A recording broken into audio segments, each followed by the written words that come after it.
कभी कभी होती है। मैं बुद्ध की मजबूरी सोच के परेशान होता हूँ कई बार, और फिर मैं सोचता हूँ कि काश यशोधरा जैसा व्यक्तित्व सबका होता। बुद्ध की रियल कहानी क्या है शायद किसी को नहीं पता। मैं जिस कहानी की बात कर रहा हूँ, मैथिली शरण गुप्त नाम के एक बड़े प्रसिद्ध कवि ने यशोधरा नाम की पुस्तक में वो कहानी लिखी है, भूमिका में जिक्र किया। बुद्ध बचपन से ही थोड़े से वैरागी किस्म के व्यक्ति थे। उनकी कुंडली देख के एक ज्योतिषी ने बताया भी था। माता पिता बहुत परेशान थे। शुद्धोदन उनके पिता का नाम था। माता पिता ने बहुत कोशिश की कि इस बच्चे का मन विरक्त ना हो। अच्छा महल बनवाया, सारी सुविधाएं दी। जैसे ही बुद्ध थोड़े से किशोरावस्था में आए, उस समय की दुनिया की सबसे खूबसूरत महिला से, लड़की से, यशोधरा से उससे शादी करवा दी। यशोधरा के पिता ने काफी एग्जाम लिए बुद्ध जी के, वो सारे एग्जाम में पास हुए, तब जाके शादी हुई। ऐसे नहीं हुई, शादी हुई। तो बुद्ध भी ठीक था, रमे रहे उस जीवन में। बेटा हुआ उनका राहुल। अब बुद्ध की विरक्ति का भाव बढ़ता जा रहा था। 29 साल की उम्र के आसपास ऐसा हुआ कि उन्होंने एक मृत व्यक्ति को देख लिया, एक बूढ़े को देखा, एक भिखारी को देखा, एक बीमार को देखा। व्यर्थ हो गए और उनका मनोबल घर छोड़ दूं, ज्ञान की खोज में चला जाऊं। अब ज्ञान की खोज में जाए, उनको पता है कि भाई मेरी पत्नी भी है, मेरा बेटा भी है, राज्य भी है, कैसे छोड़ दूं? छोड़ना जरूरी है। अंदर की आवाज है कि छोड़ो, तुम इस चीज के लिए नहीं बने हो, तुम्हारा स्वधर्म कुछ और है। बाहर की जिम्मेदारी है कि छोड़ नहीं सकते। मैं अनुमान करता हूं कि बुद्ध ने शायद अपने पिताजी से कहा हो कभी कि पिताजी मैं बहुत परेशान हूं, छोड़ना चाहता हूं। तो पिता ने समझा बुझा के मना किया होगा कि बेटा शोभा नहीं देता, ऐसा मत करो। हो सकता है पत्नी से भी बात की हो। पत्नी ने भी कहा हो कि ये क्या बात हुई, हम सबका जीवन तुम पे टिका है, बच्चा अभी बिस्तर से भी नहीं उतरा है, अभी तो चलना भी नहीं शुरू किया है, तुम ऐसी बात कर रहे हो। इसका जिक्र नहीं मिलता इतिहास में कि ये बात हुई कि नहीं हुई। और एक दिन बुद्ध ने तय किया और वो आधी रात को पत्नी और बेटे को सोता हुआ छोड़ के चले गए। इसको बौद्ध परंपरा में महाभिनिष्क्रमण कहते हैं, बुद्ध का अपने घर से निकल जाना। अब बुद्ध चले गए, लेकिन मैथिली शरण गुप्त यशोधरा के पर्सपेक्टिव से बुद्ध को देख रहे हैं। यशोधरा बहुत परेशान है। भाई पति चला गया है, बच्चे का पिता चला गया, मजाक थोड़ा है। राजा परेशान है कि उनका उत्तराधिकारी चला गया है। यशोधरा इतनी परेशान है, बहुत लंबे समय तक छंद आते रहते हैं कि वो कितनी बेचैन है, कितनी परेशान है। लेकिन यशोधरा की सबसे बड़ी परेशानी इस बात से नहीं कि बुद्ध चले गए, इस बात से है कि बिना बताए चले गए, भरोसा नहीं किया। और वो अपनी सहेली से कहती है, सिद्धि हेतु स्वामी गए, यह गौरव की बात। मुझे गर्व है कि मेरा पति इतने महान काम के लिए गया है। सिद्धि हेतु स्वामी गए, यह गौरव की बात, पर चोरी चोरी गए, यही बड़ा व्याघात। सखी सखी वो मुझसे कहकर जाते, कह तो क्या वो मुझको अपनी पथ बाधा ही पाते। क्या मैं रास्ता रोकती हूं उनका? उसके मन में ये मलाल है कि बिना बताए चले गए। वो इस भाव को लेट गो नहीं कर पा रही है, परेशान है। फिर बुद्ध को ज्ञान मिला। 6 साल की तपस्या के बाद बोधि गया में बोधि वृक्ष के नीचे ज्ञान मिला। बात फैल गई। जो 5 शिष्य बुद्ध को छोड़ के भाग गए थे, उनके बुरे वक्त में उन्हीं 5 को बुद्ध ने सबसे पहले ज्ञान दिया सारनाथ में, जिसको धर्म चक्रावर्तन कहते हैं। बुद्ध की ख्याति बढ़ने लगी। शुद्धोदन ने बुद्ध के पास, अपने बेटे के पास कई लोगों को भेजा ये कहने के लिए कि भाई यहां में तो आओ, हमसे भी तो मिलो। बुद्ध का ऐसा प्रताप था कि जो उनके पास जाता वो बुद्धम शरणम गच्छामि हो जाता, वापस ही नहीं आता। तो फिर शुद्धोदन ने बुद्ध के बचपन के एक दोस्त को ये कह के भेजा, भैया मैं जानता हूं तुम वापस नहीं आओगे, पर प्रभावित होने से पहले बोल देना कि पापा याद कर रहे थे। तो वो गया, उससे वायदा निभाया, हो तो गया, बुद्ध के संग में दीक्षित हो गया, पर वायदा निभा दिया। तो बुद्ध ने कहा जरूर जाऊंगा, पिताजी के आगे तो जाऊंगा ही जाऊंगा। बुद्ध पहुंचे अपने कपिल वस्तु, जो अपना इलाका था, वहां पहुंचे। पूरे कपिल वस्तु में, नेपाल सिद्धार्थ नगर से नेपाल जाएंगे तो नेपाल बॉर्डर पे कपिल वस्तु है। मैं देखने गया था वो जगह जहां बुद्ध पैदा हुए थे, बड़ा सुंदर स्थान है, आप भी जाके देखिएगा भी। तो बुद्ध पहुंचे रात को, एक धर्मशाला में रुके। अब वहां हल्ला मच गया कि राजा का बेटा धर्मशाला में। बुद्ध ने कहा भाई मैं देखो राजा का बेटा बन के नहीं आया हूं, मैं बुद्ध बन के आया हूं। सुबह उठ के भिक्षा मांगने लग गए उस इलाके में, अपने ही पिता के राज्य में। पिता ने सिर पीट लिया कि भाई क्या कर रहे हैं। फिर बुद्ध ने सूचना भिजवाई कि मैं बुद्ध हूं, बेटा हूं संयोग से, ठीक है मैं आ रहा हूं मिलने के लिए, पर मैं बुद्ध होके आया हूं, मेरी चर्या है, नियम है, मैं भिक्षा से ही जीवन जीता हूं अपना। ठीक है, पिताजी ने कहा कोई बात नहीं। फिर बुद्ध गए पिता से मिलने, पिता से मिले, सबसे मिले, भरी सभा में। लेकिन यशोधरा नहीं है मिलने के लिए, लेट गो नहीं कर पा रहे थे। उसके मन में दर्द था, छुप के क्यों गया, बता के जाता। बुद्ध ने पूछा पिता से कि यशोधरा कहाँ है, तो बोले कि वो कह रही है कि अगर बुद्ध मिलना चाहेंगे तो खुद ही मिलने आएंगे मुझसे, मैं क्यों जाऊंगी भाई, आत्मसम्मान भी तो कोई चीज है, मैं क्यों मिलने जाऊंगी। तो बुद्ध मिलने गए। सोचिए कमरे में यशोधरा बैठी है, राहुल साथ में। अब राहुल थोड़ा सा बड़ा हो गया है, 6-7 साल का है। बुद्ध गए हैं। अब आपके मन में आ रहा है कि बुद्ध वहां जाके बोलेंगे सॉरी मैंने गलत किया, I hurt you, I really feel sorry. बुद्ध है वो, बुद्ध है। वहां जाके क्या बोल रहे पता है, भिक्षाम देहि, भिक्षा दो। और यशोधरा कितनी महान महिला रही होगी, उसने अपने बेटे का हाथ बाप के हाथ में दे दिया। लेट गो का इससे महान उदाहरण दुनिया के इतिहास में नहीं है कि चलो आखिर तुमने आके झुक के कुछ मांगा तो सही। उसकी जितनी ईगो थी, अहंकार था, सब विगलित हो गया। और जो औरत परेशान थी कि मुझसे बिना बताया गया, उसने अपने बेटे को दे दिया कि इसको लेके जाओ, क्योंकि मैं जानती हूं कि तुम महान काम कर रहे हो, और तुम महान काम कर रहे हो तो मैं क्यों बीच में आऊंगी भाई। मेरा पति महान काम कर रहा है तो मुझे खुशी होनी चाहिए, और तुम्हारी उस खुशी में मैं क्यों पीछे हटूं। बस मुझे भरोसे में लेके जाते तो और खुश होती। दासियों और स्त्रियों को क्या नहीं दे रहे थे, बौद्ध धर्म में क्यों स्थानीय हो। तो देखिए इसकी 2 वजह हैं। एक तो आपने एनसीईआरटी में पढ़ा होगा, बुद्ध और आनंद का संवाद है। बुद्ध को पता था कि जो पुरुष है वो बेसिकली लंपट है। ये बुद्ध को ही नहीं पता था, सबको पता है दरअसल, बुद्ध को भी पता था। तो बुद्ध ने कहा कि अगर बौद्ध संघ में स्त्रियां आ गई, स्त्रियों को तो फर्क पड़ना है नहीं उससे, पर जिन पुरुषों को घेर घार के बड़ी मुश्किल से साधु बनाया है वहां, आप समझ गए, इस बात का पूरा खतरा है कि अगर स्त्री बौद्ध संघ में आ गई तो पुरुष को संभालना मुश्किल हो जाएगा। ये स्त्रियों का दोष नहीं है। मतलब अगर स्त्री आकर्षित करती है, आकर्षक है, तो ये स्त्री का दोष थोड़ा है, ये तो सृष्टि का डिजाइन है। पुरुष का अपने ऊपर कंट्रोल नहीं है तो स्त्री का दोष कैसे हो गया। पर बौद्ध संघ चलाना है पुरुषों के बलबूते, और यदि स्त्रियों को एंट्री मिल गई तो उनको भरोसा था, पुरुषों पर इतना अगाध विश्वास था उन्हें कि अगर स्त्रियां आ गई तो ये तो लंपट नहीं सुधरेंगे। हाँ, अच्छे लोग भी आते हैं पर उनका अनुपात काफी कम रहता है। तो इसलिए बुद्ध ने कहा आनंद से कि देखो आनंद, अगर स्त्रियां मठ में ना आती तो हमारा धर्म 1000 साल चलता, अब स्त्रियां आ गई हैं तो 500 साल चलेगा। यानी बुद्ध का फार्मूला है, किसी भी चीज में महिलाओं की एंट्री दे दो, उसकी जीवन प्रत्याशा आज ही हो जाएगी। ये बुद्ध का फार्मूला ये हुआ इस मामले में, धर्म के मामले में। तो बुद्ध को महिलाओं से दिक्कत थी ना, 2 तरह की दिक्कत थी। पहली दिक्कत तो ये कि महिलाएं आएंगी तो जो मठ के अंदर लंपट बैठे हैं साधु के चोगे में, उनका साधुत्व खत्म हो जाएगा, लंपटत्व जाग जाएगा। ये चिंता सही थी या नाजायज चिंता थी? सही चिंता थी, है ना।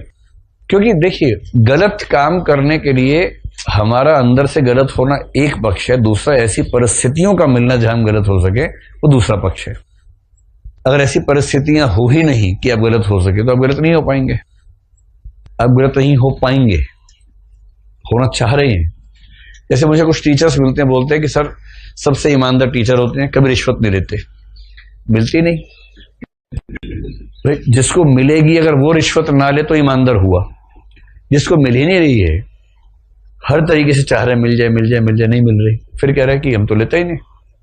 बात नहीं है ना, आप बुरा होने को बेकरार हैं, बुरा होने का मौका ही नहीं मिल रहा आपको, कैसे अच्छा मानते हैं। दूसरा बुद्ध को खतरा यह था कि अगर महिलाएं आ गई घरों से तो जिस जिस घर से महिला आएगी, और उनको पता था कि महिलाएं अपने घरों में बहुत दुखी हैं, तब भी थी आज भी हैं, अगर महिलाओं को बाहर एक रास्ता मिल गया जाने का और चली गई तो जो उनके घर कुनबे परिवार वो सब जो है ना वो बहुत ताकतवर है, वो हमारे बौद्ध धर्म को आग लगा देंगे, पूरा पूरा संघ जला के राख कर देंगे, देशभक्ति खेलेंगे सड़क पे।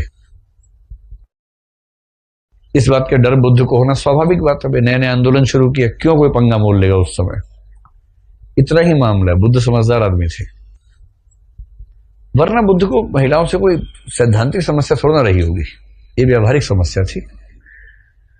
जैसे हम सब लोग खूब बोलते हैं कि महिलाओं को बराबरी मिलनी चाहिए, ये हो वो हो फलाना और ढिमकाना हो, आप सब आमतौर पर विश्वास रखते ही होंगे इस बात में। लेकिन जब आपके सामने संकट आ जाए कि आपके घर में आपकी बहन या आज से 20 साल बाद आपकी बेटी, आपका बेटा कह रहा है कि पापा मैं जा रहा हूं, पार्टी है, रात को 3 बजे आऊंगा और हो सकता है कल ही आऊं, आप कहें ठीक है बेटा जाओ मौज करो, अपनी जिंदगी अपने हिसाब से जियो, तुम वयस्क हो समझदार हो। इतने बेटी बोल पड़ी कि पापा मैं भी जा रही हूं, 3 बजे आऊंगी या शायद सुबह ही आऊंगी। अब अभी अभी जो प्रगतिवादी पुरुष दिख रहा था या उसकी प्रगतिवादी पत्नी दिख रही थी, उनका प्रगतिवाद थोड़ा कम तो हो ही जाएगा उस समय कि बेटा मोबाइल फोन रख लो, सिम कार्ड में बैलेंस है कि नहीं है, चार्ज देखो है कि नहीं, फोन चार्ज है ना, हर 5 मिनट में 2 मिनट के लिए बात करते रहना हमसे कि सब ठीक चल रहा है, पार्टी खराब कर लेना अपनी, पार्टी में हमसे ही बात करते रहना ताकि हम मनहूस वहां भी तुम्हारे साथ ही रहें। तो बेटा 3 बजे नहीं, शाम को 8 बजे के बाद बाहर रहना ठीक नहीं बेटा, जमाना तुम तो ठीक हो बेटा, जमाना ठीक नहीं है। और जमाना क्यों ठीक नहीं है, तुम्हारा भाई बाहर निकला हुआ है। तो जैसे तुम्हारा भाई बाहर निकला हुआ है ऐसे कई भाई बाहर निकले हुए हैं, जमाना इसलिए ठीक नहीं है ना, और किस लिए ठीक नहीं है जमाना। तो कहना और उसे रियली एग्जीक्यूट करना, इसमें अंतर होता है, और ये अंतर हम सबकी जिंदगी में है। कल को आप भी महसूस करेंगे, जब आपका बेटा बेटी होंगे, आप एकदम बराबरी देना चाहेंगे तो भी दे नहीं पाएंगे क्योंकि आपको चिंता होगी, और ऊपर से खबर वाले दिखा देंगे कि 16 दिसंबर निर्भया, ये वो एक केस को इतना हाईलाइट करेंगे कि पूरा देश खौफ में आ जाएगा। तो बुद्ध के सामने भी व्यावहारिक समस्याएं थी जैसे हमारे सामने होती हैं। तो मेरा एक क्वेश्चन था कि जब जैन दर्शन हमारे इंडिया में चल रहा था, उसी टाइम बौद्ध दर्शन भी लगभग समकालीन उस स्थिति में थे, तो उस वक्त क्या इन दोनों में समानताएं थी और क्या अंतर थे?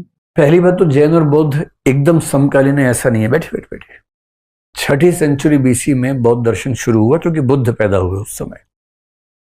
जैन दार्शनिक मानते हैं कि क्योंकि 24वें तीर्थंकर महावीर हैं, 23वें और 24वें तीर्थंकर हिस्ट्री में हमें प्रमाण से जानकारी मिलती है। जो पार्श्वनाथ जी थे 23वें तीर्थंकर, 9th और 8th सेंचुरी बीसी में उनका हमें डिस्क्रिप्शंस मिलते हैं। उसके पहले भी 22 हैं। उन 22 के जो हिस्टोरिकल प्रमाण हमें चाहिए वो भी नहीं मिले, लेकिन जैन लोगों की जो आस्था है वो ये कि वो थे। जो पहले तीर्थंकर हैं ऋषभदेव, बहुत इंटरेस्टिंग बात है कि जैन लोग मानते हैं कि जो राजा इक्ष्वाकु थे वही ऋषभदेव थे, और इक्ष्वाकु का जो वंश है हिंदू परंपरा में, उसी वंश में भगवान राम हुए हैं। हरिश्चंद्र, जो तारामती हरिश्चंद्र वाली कहानी आपने सुनी है, हरिश्चंद्र हुए, फिर दिलीप हुए, रघु हुए, रघु के बाद फिर वो अज दशरथ, फिर राम का जन्म हुआ। तो जिन इक्ष्वाकु के वंश को हिंदू धर्म में राम जी का पूर्वज माना गया है, जैन लोग मानते हैं कि ऋषभदेव वही इक्ष्वाकु हैं, तो रूट में या तो बहुत सिमिलैरिटीज रही होंगी। फिर जो 22वें तीर्थंकर माने जाते हैं, नेमिनाथ जिनका नाम है, ऐसे डिस्क्रिप्शंस आते हैं कि वो और भगवान कृष्ण आपस में मित्र थे। जैन फिलोसफी में से खूब दृष्टांत मिलते हैं। तो 23 से पहले के तीर्थंकरों का ऐतिहासिक तो अभी साक्ष्य मिलना बाकी है, लेकिन ऋग्वेद में, बाकी वेदों में कुछ साक्ष्य ऐसे आते हैं जिससे ये पता लगता है कि जैन दर्शन उतना नया नहीं है जितना बौद्ध दर्शन है। हालांकि बौद्ध भी कहते हैं कि जातक कथाओं के माध्यम से कि पहले से बैकग्राउंड चल रही थी, पर वो एक अलग बात है। बुद्ध का जन्म अपने आप में एक महत्वपूर्ण घटना है। लेकिन हाँ, एक दौर था जब जैन बौद्ध दोनों परंपराएं श्रमण परंपराओं के रूप में प्रचलित थी, और जो वैदिक धार्मिक आंदोलन था उसके विपरीत जो 6 परंपराएं खड़ी हुई थी, उनमें से 2 परंपराएं ये थी। इनमें समानताएं बहुत सारी हैं, अंतर बहुत सारे हैं। मैं कहूंगा कि अगर ये हिंदू परंपरा है, ये बौद्ध है, तो बीच में जैन परंपरा है। जैन परंपरा थोड़ी इधर दिखती है। मसलन ईश्वर हिंदुओं में कई लोग मानते हैं, कई लोग मानते नहीं।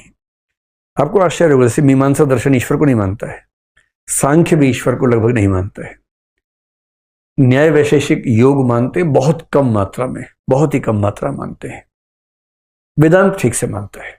तो हिंदुओं के बारे में कहना कि ईश्वर को मानते हैं नहीं, ये हम जब हिंदू दर्शन पढ़ेंगे तब समझेंगे। लेकिन हाँ, कुछ मानते हैं, कुछ नहीं मानते हैं। जैन नहीं मानते, बुद्ध नहीं मानते। बुद्ध में आगे महायान के लोग मानने लगे, लेकिन बुद्ध नहीं मानते थे। आत्मा की बात करें, हिंदू आत्मा मानते हैं, जैन मानते हैं, बौद्ध नहीं मानते हैं, तो ये अंतर हो गया। कई चीजें ऐसी कि तीनों मानते हैं, तीनों कर्म सिद्धांत मानते हैं, तीनों मोक्ष मानते हैं, तीनों बंधन मानते हैं, तीनों पुनर्जन्म मानते हैं। बस आत्मा को लेकर अंतर है कि बौद्ध कहते हैं कि आत्मा नहीं है किंतु पुनर्जन्म होता है। ये बड़ी इंटरेस्टिंग कहानी है उनकी। आत्मा नहीं है पर पुनर्जन्म होता है, ये बौद्धों का एक विशेष विचार है। तो मैं कहूंगा कि बौद्ध परंपरा हिंदू परंपरा से थोड़ी ज्यादा दूर है। जैन परंपरा बौद्ध और हिंदू के बीच में है, क्योंकि कुछ मामलों में जैसे आत्मा का विचार एक प्रमुख विचार है जो दोनों में कॉमन है। अहिंसा दोनों ने मानी है, पर अहिंसा को मानने का जो इंटेंसिटी जैनिज्म में है उतनी बुद्धिज्म में नहीं है। बुद्ध ने मांस खाने के लिए मना नहीं किया था, बस ये कहा था कि जरूरी होने पे खाना है और स्वाभाविक रूप से जिस पशु की मृत्यु हो चुकी है उसी को खाना है, मार के नहीं खाना है। जैन धर्म मना करता है। जैन धर्म यहां तक कहता है कि जो शाकाहार है वो भी पूरा नहीं करना है। ऐसी चीजें जिसमें फर्मेंटेशन हुआ हो, क्योंकि बैक्टीरिया है, वो नहीं खाना है। ऐसी चीजें जो जमीन के अंदर हैं, जहां बहुत सारे मतलब जीव जंतु आसपास से मर सकते हैं, उनको नहीं खाने से, आलू को नहीं खाना है। ऐसी चीजें जिनके अंदर बीज है, टमाटर जैसे कई जैन नहीं खाते क्योंकि उसके अंदर बीज होता है। बीज अपने आप में एक जीवन की संभावना है। तो जिन चीजों के अंदर बीज है वो भी नहीं खानी है, जो जमीन के अंदर है वो भी नहीं खानी है। इस हद तक अहिंसा दुनिया में कहीं नहीं है। बुद्धिज्म बहुत प्रैक्टिकल तरीके से अहिंसा को लेते, लेकिन हाँ, अहिंसा का मूल्य बुद्धिज्म में भी है। ठीक है। और आज मैं आपके साथ बांटूंगा ओशो की वो कहानियां जो बुद्ध और बुद्धत्व की ओर इशारा करती हैं। पहले एक बात समझ लें, बुद्ध 563 बीसी में हुए थे, लेकिन उनकी बातें 2021 की हैं। बुद्ध की सबसे बड़ी मिस्ट्री यही है कि वो 2500 साल पहले के कालखंड से बोल रहे हैं, लेकिन उनकी भाषा आज की है, उनके सूत्र आज के हैं।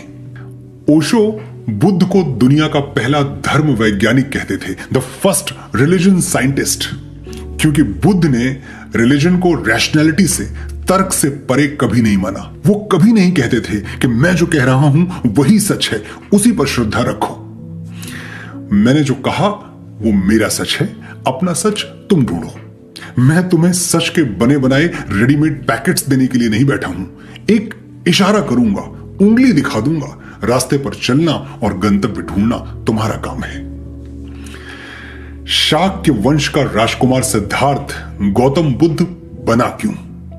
क्योंकि वो दुख स्वीकार करने के लिए तैयार नहीं था। वो दुख की जड़ों तक पहुंच के उसे हमेशा के लिए समाप्त कर देना चाहता था। बुद्ध का बेसिक सूत्र एकदम सिंप्लीफाइड उनके पूरे शोध का निचोड़। दुख समुदाय निरोध मार्गश्चत्वार आर्य बुद्धस्य भिमतानि तत्वानि, यानी संसार दुखमय है, दुख का कारण है तृष्णा, लालच, और दुख का उपाय संभव है। कहां है हमारे दुख की जड़ें? उत्तर ओशो की इन कहानियों में छुपा है। सुनिए।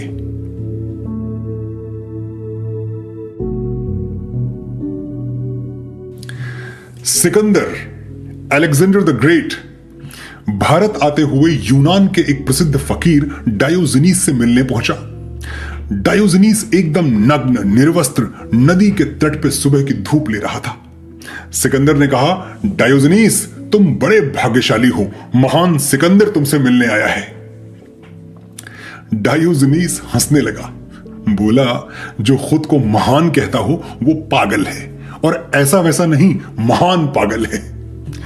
सिकंदर चकित रह गया, क्या बोल रहा है ये नंगा फकीर? उसने डायोजनीस से कहा, क्या तू मुझे पहचान नहीं रहा? मैं विश्व विजेता सिकंदर, अथाह प्रभुत्व और संपदा का स्वामी। डायोजनीस बोला, स्वामी? तुझसे बड़ा दरिद्र मैंने अपने जीवन में नहीं देखा, और तू खुद को अथाह संपदा का स्वामी कहता है। ये जो तू महान होने का दावा कर रहा है, ये अपने अंदर की दरिद्रता को छुपाने के लिए ही तो है। ये आभूषण, ये राजसी वस्त्र, ये फौज, ये सब बाहरी दिखावा है, अंदर से तू बिल्कुल खाली है। लाख उपाय कर ले, ऐसे तू भर नहीं पाएगा। बात सच थी, और सिकंदर मूर्ख नहीं था, उसके दिल पर लग गई। इतनी चोट से कही गई थी वो बात, इतनी मस्ती में कही गई थी, इतनी सच्चाई से कही गई थी, और जिस आदमी ने कही थी उसकी बेफिक्री सामने दिख रही थी, उसकी निडरता सामने दिख रही थी। सिकंदर शर्म से झुक गया और बोला, मानता हूं डायोजनीस, तुम दुनिया के अकेले आदमी हो जिसके सामने मुझे अपनी दीनता का अनुभव हो रहा है, जिसके सामने मैं सचमुच खुद को दरिद्र पा रहा हूं। तुम्हारे पास कुछ भी नहीं है, शरीर पर वस्त्र तक नहीं है, फिर भी कुछ तो है जिसके आगे मेरा सारा ऐश्वर्य, मेरा सारा वैभव फीका पड़ गया है। मैं दीनहीन मालूम पड़ रहा हूं, जबकि मेरे पास सब कुछ है। डायोजनीस ने कहा, तेरे पास सब कुछ है, फिर भी तुझे और कुछ चाहिए। मेरे पास कुछ नहीं है, फिर भी मुझे और कुछ नहीं चाहिए, इसीलिए तू भिखारी है और मैं सम्राट हूं। सिकंदर ने सर झुकाकर कहा, मिलकर खुशी हुई आपसे। अगर ईश्वर ने मुझे दोबारा जन्म दिया तो मैं उससे कहूंगा कि इस बार सिकंदर न बना, डायोजनीस बनाकर पैदा कर। यह सुनते ही डायोजनीस और जोर से खिलखिलाकर हंस पड़ा और बोला, पागल है तू? अरे अभी डायोजनीस क्यों नहीं हो जाता? अगले जन्म का क्या भरोसा? बात याद रहे, भूल जाए, परमात्मा राजी हो या ना हो, अगला जन्म हो या ना हो, कल का भरोसा नहीं, और तू अगले जन्म की बात कर रहा है। मेरे जैसा होना है तो वाह, लेट जा यही नदी के तट पर। यह तट बहुत बड़ा है, तेरे और मेरे दोनों के लिए पर्याप्त जगह है। आ जा, विश्राम कर, बहुत दौड़ लिया, बहुत देश और राज्य जीत लिए, थक गया होगा, लेट जा। ये दिल जो चांद की जानिब उड़ा था, दफन मिट्टी में होना चाहता है। बहुत खेला भरी दोपहरियों में, ये बच्चा अब तो सोना चाहता है।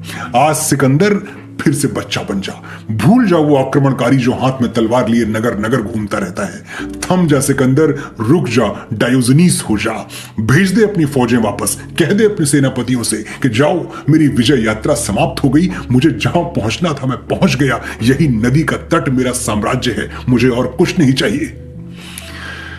सिकंदर ने कहा, यह मुश्किल है, आज मुश्किल है, अभी मुश्किल है।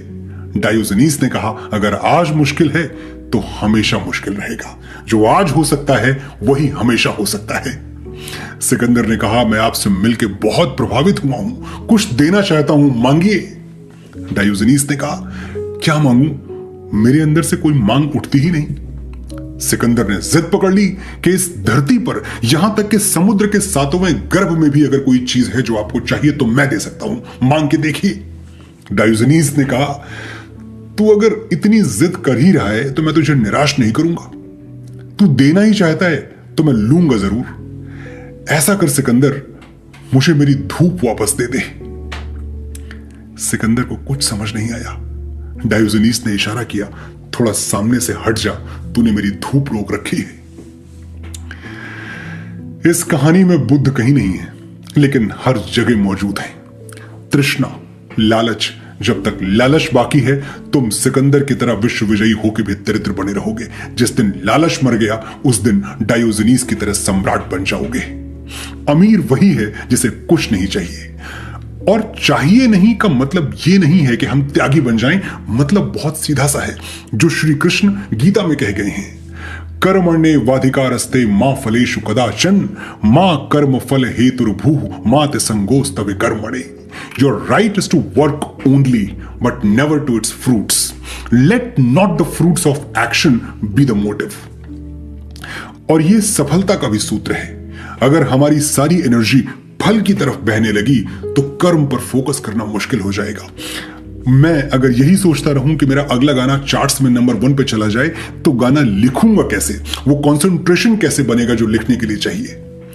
तरीका यह है कि लिखो पूरे ध्यान से, पूरे मनोयोग से, ऐसे कि जैसे ये मेरा आखिरी गाना है, फिर जो होना है वो होगा। चार्ट्स में गाना टॉप पर जाए या ना जाए इसमें मेरा कोई दखल नहीं है। मेरे जो गाने टॉप पर गए उनमें भी मेरा योगदान सिर्फ लिखने भर का था, और जो नहीं गए उनमें भी। तो मैं फल की चिंता में अपना मन क्यों भारी करूं? और वैसे भी कोई अंत है क्या? भिखारी होने का कोई अंत नहीं है। ये मिल गया तो वो चाहिए, वो मिल गया तो कुछ और चाहिए। नहीं है पांव के नीचे जमीने मगर अंबर पे तारे टांकता हूं, मुनासिब जो लगे वो देना मौला, मेरा क्या मैं तो कुछ भी मांगता हूं। मां सीता जंगल में थी तो उनको सोने का हिरन चाहिए था, और सोने की लंका पहुंच गई तो राम चाहिए थे। दिल आज तक किसी का नहीं भरा तो हमारा कैसे भर जाएगा? दिल को भरने के लिए जिंदगी को खुशियों से खाली क्यों करना? अगली कहानी सुनिए, बात समझ में आ जाएगी।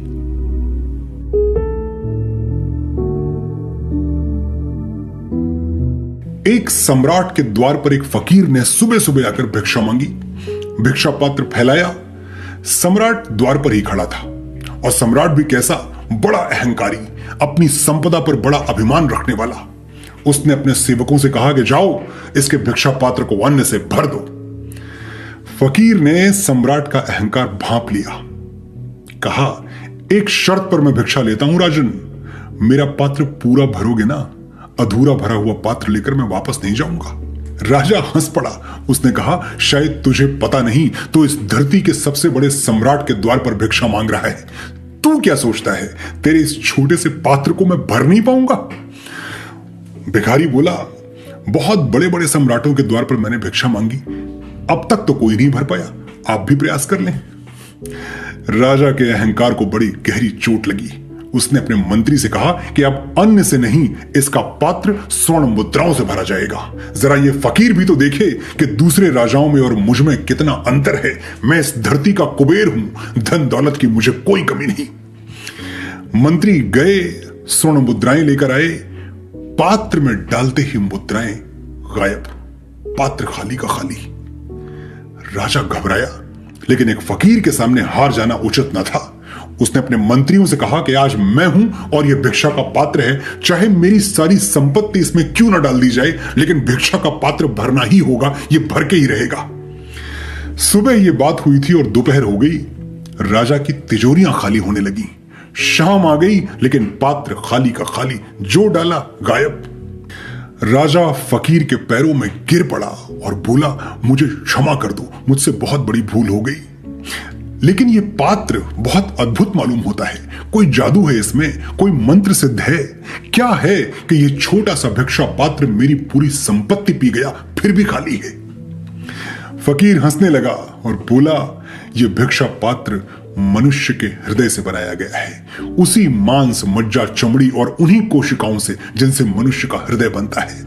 यह भिक्षा पात्र इसलिए नहीं भर रहा क्योंकि मनुष्य का हृदय कभी भर ही नहीं सकता, उसे रिक्त रहने का, खाली रहने का श्राप है। बुद्ध कहते हैं, वासना दुष्पूर है। दुष्पूर यानी जो कभी पूरा ही ना हो सके। कोई कितना ही भरना चाहे भर ना पाएगा, जैसे पेंदी टूटे हुए बर्तन में कोई पानी भरता हो। इसमें कोई सामर्थ्य का सवाल नहीं है, पेंदी ही नहीं है तो बर्तन भरेगा कैसे, वो दुष्पूर है। गरीब की इच्छाएं भी अधूरी रह जाती हैं, अमीर की भी। दरिद्र की इच्छाएं भी अधूरी रह जाती हैं, सम्राटों की भी। सिकंदर भी उतना ही खाली हाथ मरता है जितना रास्ते का भिखारी, क्योंकि वासना दुष्पूर है। तो जीवन जीने का सही तरीका क्या है? खुश कैसे रहें? मंत्र क्या है प्रसन्नता का? ओशो की अगली कहानी सुनिए, उत्तर मिल जाएगा।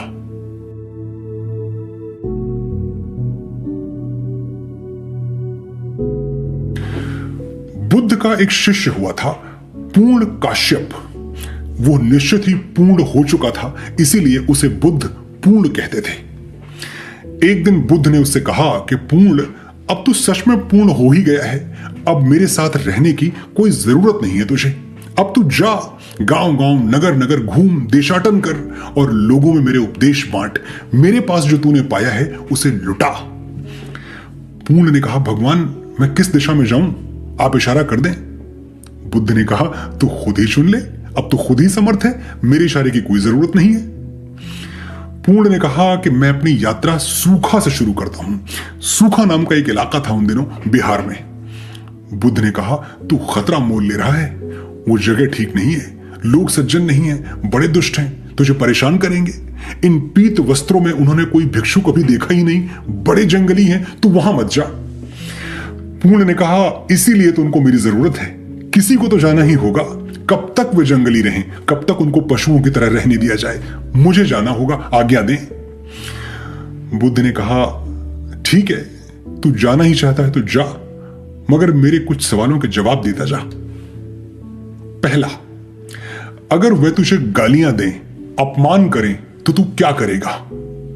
पूर्ण ने कहा, इसमें सोचने वाली कौन सी बात है भगवान, धन्यवाद कहूंगा उनको, कितने भले लोग हैं, सिर्फ गालियां देते हैं, मारते नहीं, मार भी सकते थे। बुद्ध ने कहा, ठीक है, और अगर मारने ही लगे तो, पीटने ही लगे तो? पूर्ण ने कहा, फिर भी धन्यवाद ही कहूंगा कि मारते पीटते तो हैं, लेकिन जान से नहीं मारते, जान से भी मार सकते थे। बुद्ध ने कहा, आखिरी सवाल, अगर जान से ही मार दें तो?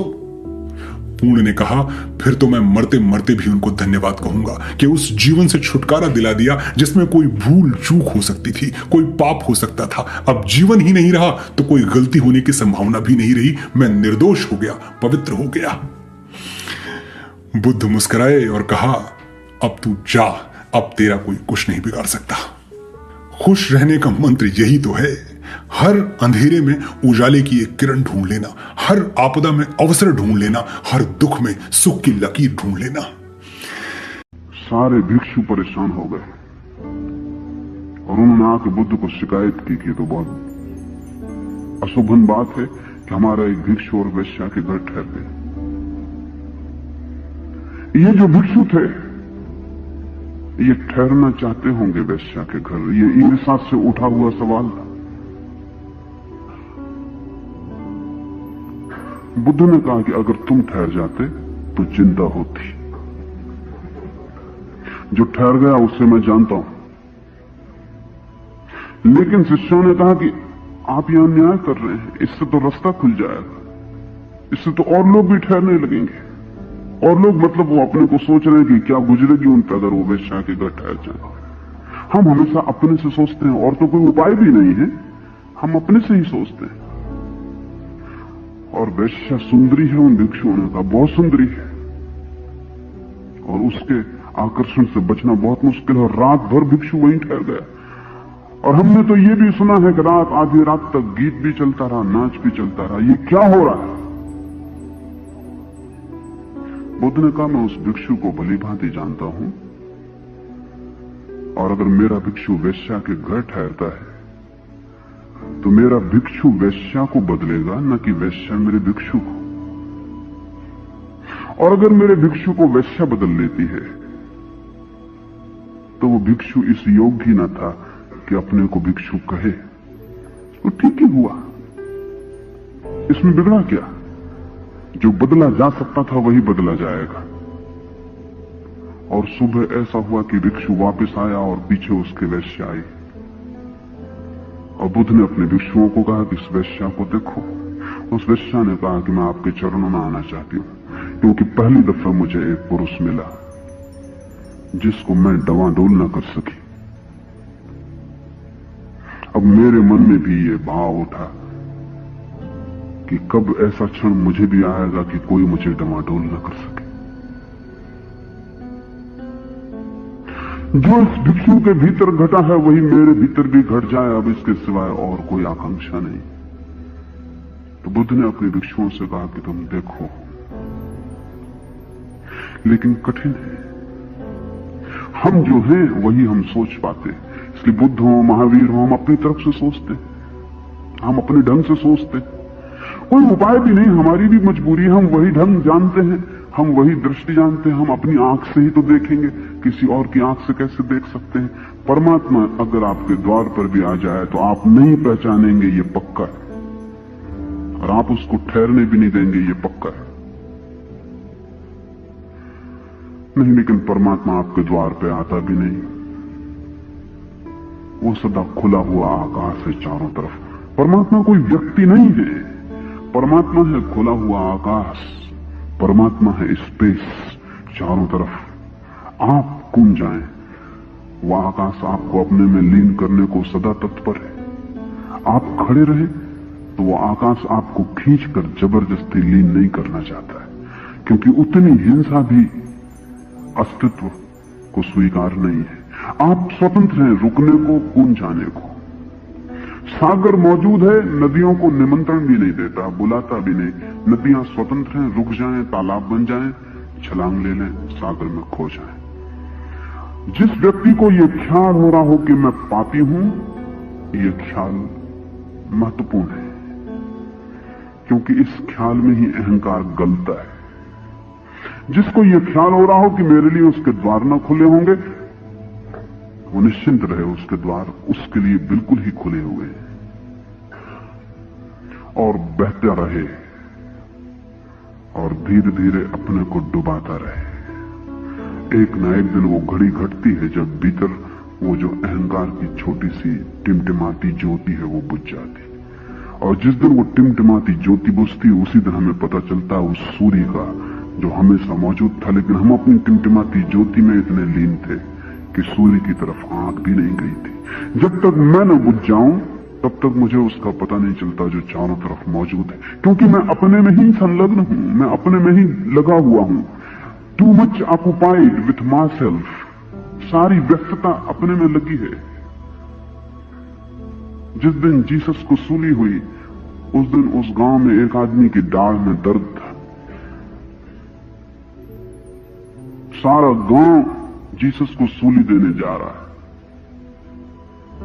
जीसस कंधे पर अपना क्रॉस लेके उस मकान के सामने से निकल रहे हैं, और वो आदमी बैठा, और जो भी रास्ते से निकलता है वो अपनी दाढ़ के दर्द की उससे चर्चा करता है। वो कहता है आज बड़ी तकलीफ है दांत में। लोग कहते छोड़ो भी, पता है कुछ, आज मरियम के बेटे जीसस को सूली दी जा रही। वो आदमी सुनता है लेकिन सुनता नहीं, वो कहता होगा, लेकिन दांत में बहुत दर्द है। जिस दिन जीसस को सूली हुई उस दिन वो आदमी अपने दांत में ही उलझा था। उस दिन इस पृथ्वी का बड़े से बड़ा चमत्कार घट रहा था, लेकिन वो आदमी अपने दांत के दर्द में उलझा था। और हम सब ऐसे ही लोग हैं जिनकी दाढ़ में दर्द है, अपनी अपनी दाढ़ का दर्द लिए बैठे हैं। चारों तरफ विराट घटना घट रही है, हर पल वो मौजूद है सब तरफ, लेकिन हमारी दाढ़ दुख रही है, हम उसी में लीन हैं। और अहंकार बड़ी पीड़ा का घाव है। दाढ़ भी वैसा दर्द नहीं देती जैसा अहंकार देता है। ख्याल है आपको, दाढ़ के दर्द में थोड़ी मिठास भी होती, दर्द भी होता है, मिठास भी होती। अहंकार के दर्द में बड़ी मिठास होती। दर्द होता है तो हम सोचते हैं छोड़ दें, लेकिन मिठास इतनी होती है कि छोड़ भी नहीं पाते। उस मिठास के कारण हम दर्द को भी झेलते हैं। जब कोई गाली देता है तब चोट लगती, दर्द होता है। जब कोई फूल माला गले में डालता तब मिठास भर जाती, सारे शरीर में रोआ रोआ पुलकित हो जाता। ये दोनों बातें एक साथ छोड़नी पड़ेंगी। अगर गाली का दुख छोड़ना है तो फिर फूल माला का सुख भी छोड़ देना पड़ेगा। वो सुख इतना मीठा है कि हम कितने ही दुख उसके लिए झेल लेते हैं। 1000 कांटे हम झेल लेते हैं एक फूल के लिए, 1000 निंदा झेल लेते हैं एक प्रशंसा के लिए। मिठास है बहुत। इस मिठास को और पीड़ा को एक साथ देखना होगा और धीरे धीरे इस मैं के घाव को छोड़ते जाना होगा। एक दिन जिस दिन मैं नहीं रहता उस दिन मिलन हो जाता है। बुद्ध अगर पाते हैं तो पक्का नहीं कि तुम पा सकोगे। बुद्ध को ठीक से समझोगे तो निराशा पकड़ेगी, क्योंकि बुद्ध की बड़ी उपलब्धियां हैं पाने के पहले। बुद्ध सम्राट है, इसलिए सम्राट अगर धन से छूट जाए आश्चर्य नहीं, क्योंकि जिसके पास सब है उसे उस सब की व्यर्थता का बोध हो जाता है। गरीब के लिए बड़ी कठिनाई है धन से छूटना। जिसके पास है ही नहीं उसे व्यर्थता का पता कैसे चलेगा? बुद्ध को पता चल गया, तुम्हें कैसे पता चलेगा? कोई चीज व्यर्थ है, इसे जानने के पहले कम से कम उसका अनुभव तो होना चाहिए। तुम कैसे कह सकोगे कि धन व्यर्थ है? धन है कहां? तुम हमेशा अभाव में जिए हो, तुम सदा झोपड़े में रहे हो, तुम महलों में आनंद नहीं है, ये तुम कैसे कहोगे? और तुम कहते भी रहो तो भी ये आवाज तुम्हारे हृदय की आवाज न हो सकेगी, ये दूसरों का सुना हुआ सत्य होगा, और गहरे में धन तुम्हें पकड़े ही रहेगा। बुद्ध को समझोगे तो हाथ पैर ढीले पड़ जाएंगे। बुद्ध कहते हैं स्त्रियों में सिवाय हड्डी मांस मज्जा के और कुछ भी नहीं, क्योंकि बुद्ध को सुंदरतम स्त्रियां उपलब्ध थी। तुमने उन्हें केवल फिल्म के पर्दे पर देखा है। तुम्हारे और उन सुंदरतम स्त्रियों के बीच बड़ा फासला है। वे सुंदर स्त्रियां तुम्हारे लिए अति मनमोहक हैं। तुम सब छोड़कर उन्हें पाना चाहोगे, क्योंकि जिसे पाया नहीं है वो व्यर्थ है। इसके जानने के लिए बड़ी चेतना चाहिए। कबीर गरीब है और जान गए ये सत्य कि धन व्यर्थ है। कबीर के पास एक साधारण सी पत्नी है और जान गए कि सब राग रंग, सब वैभव विलास, सब सौंदर्य मन की ही कल्पना है। कबीर के पास बड़ी गहरी समझ चाहिए। बुद्ध के पास तो अनुभव से आ जाती है बात, कबीर को तो समझ से ही लानी पड़ेगी। गरीब का मुक्त होना अति कठिन है। कठिन इस लिहाज से कि उसे अनुभव की कमी बोध से पूरी करनी पड़ेगी, उसे अनुभव की कमी ध्यान से पूरी करनी पड़ेगी। अगर तुम्हारे पास भी सब हो जैसा बुद्ध के पास था तो तुम भी महल छोड़कर भाग जाओगे, क्योंकि कुछ और पाने को बचा नहीं। आशा टूटी, वासना गिरी, भविष्य में कुछ और है नहीं वहां। महल सूना हो गया। आदमी महत्वाकांक्षा में जीता है। महत्वाकांक्षा कल की और बड़ा होगा और बड़ा होगा और बड़ा होगा, दौड़ता रहता है। लेकिन आखिरी पड़ाव आ गया, अब कोई गति ना रही। छोड़ोगे नहीं तो क्या करोगे? तो महल या तो आत्मघात बन जाता है या आत्मक्रांति, पर कबीर के पास कोई महल नहीं। बुद्ध बड़े प्रतिभाशाली व्यक्ति है। जो भी श्रेष्ठतम ज्ञान था उपलब्ध उसमें दीक्षित किए गए थे।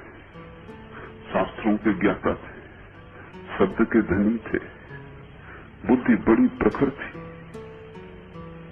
सम्राट के बेटे थे तो सब तरह से सुशिक्षा हुई थी। कबीर सड़क पर बड़े हुए।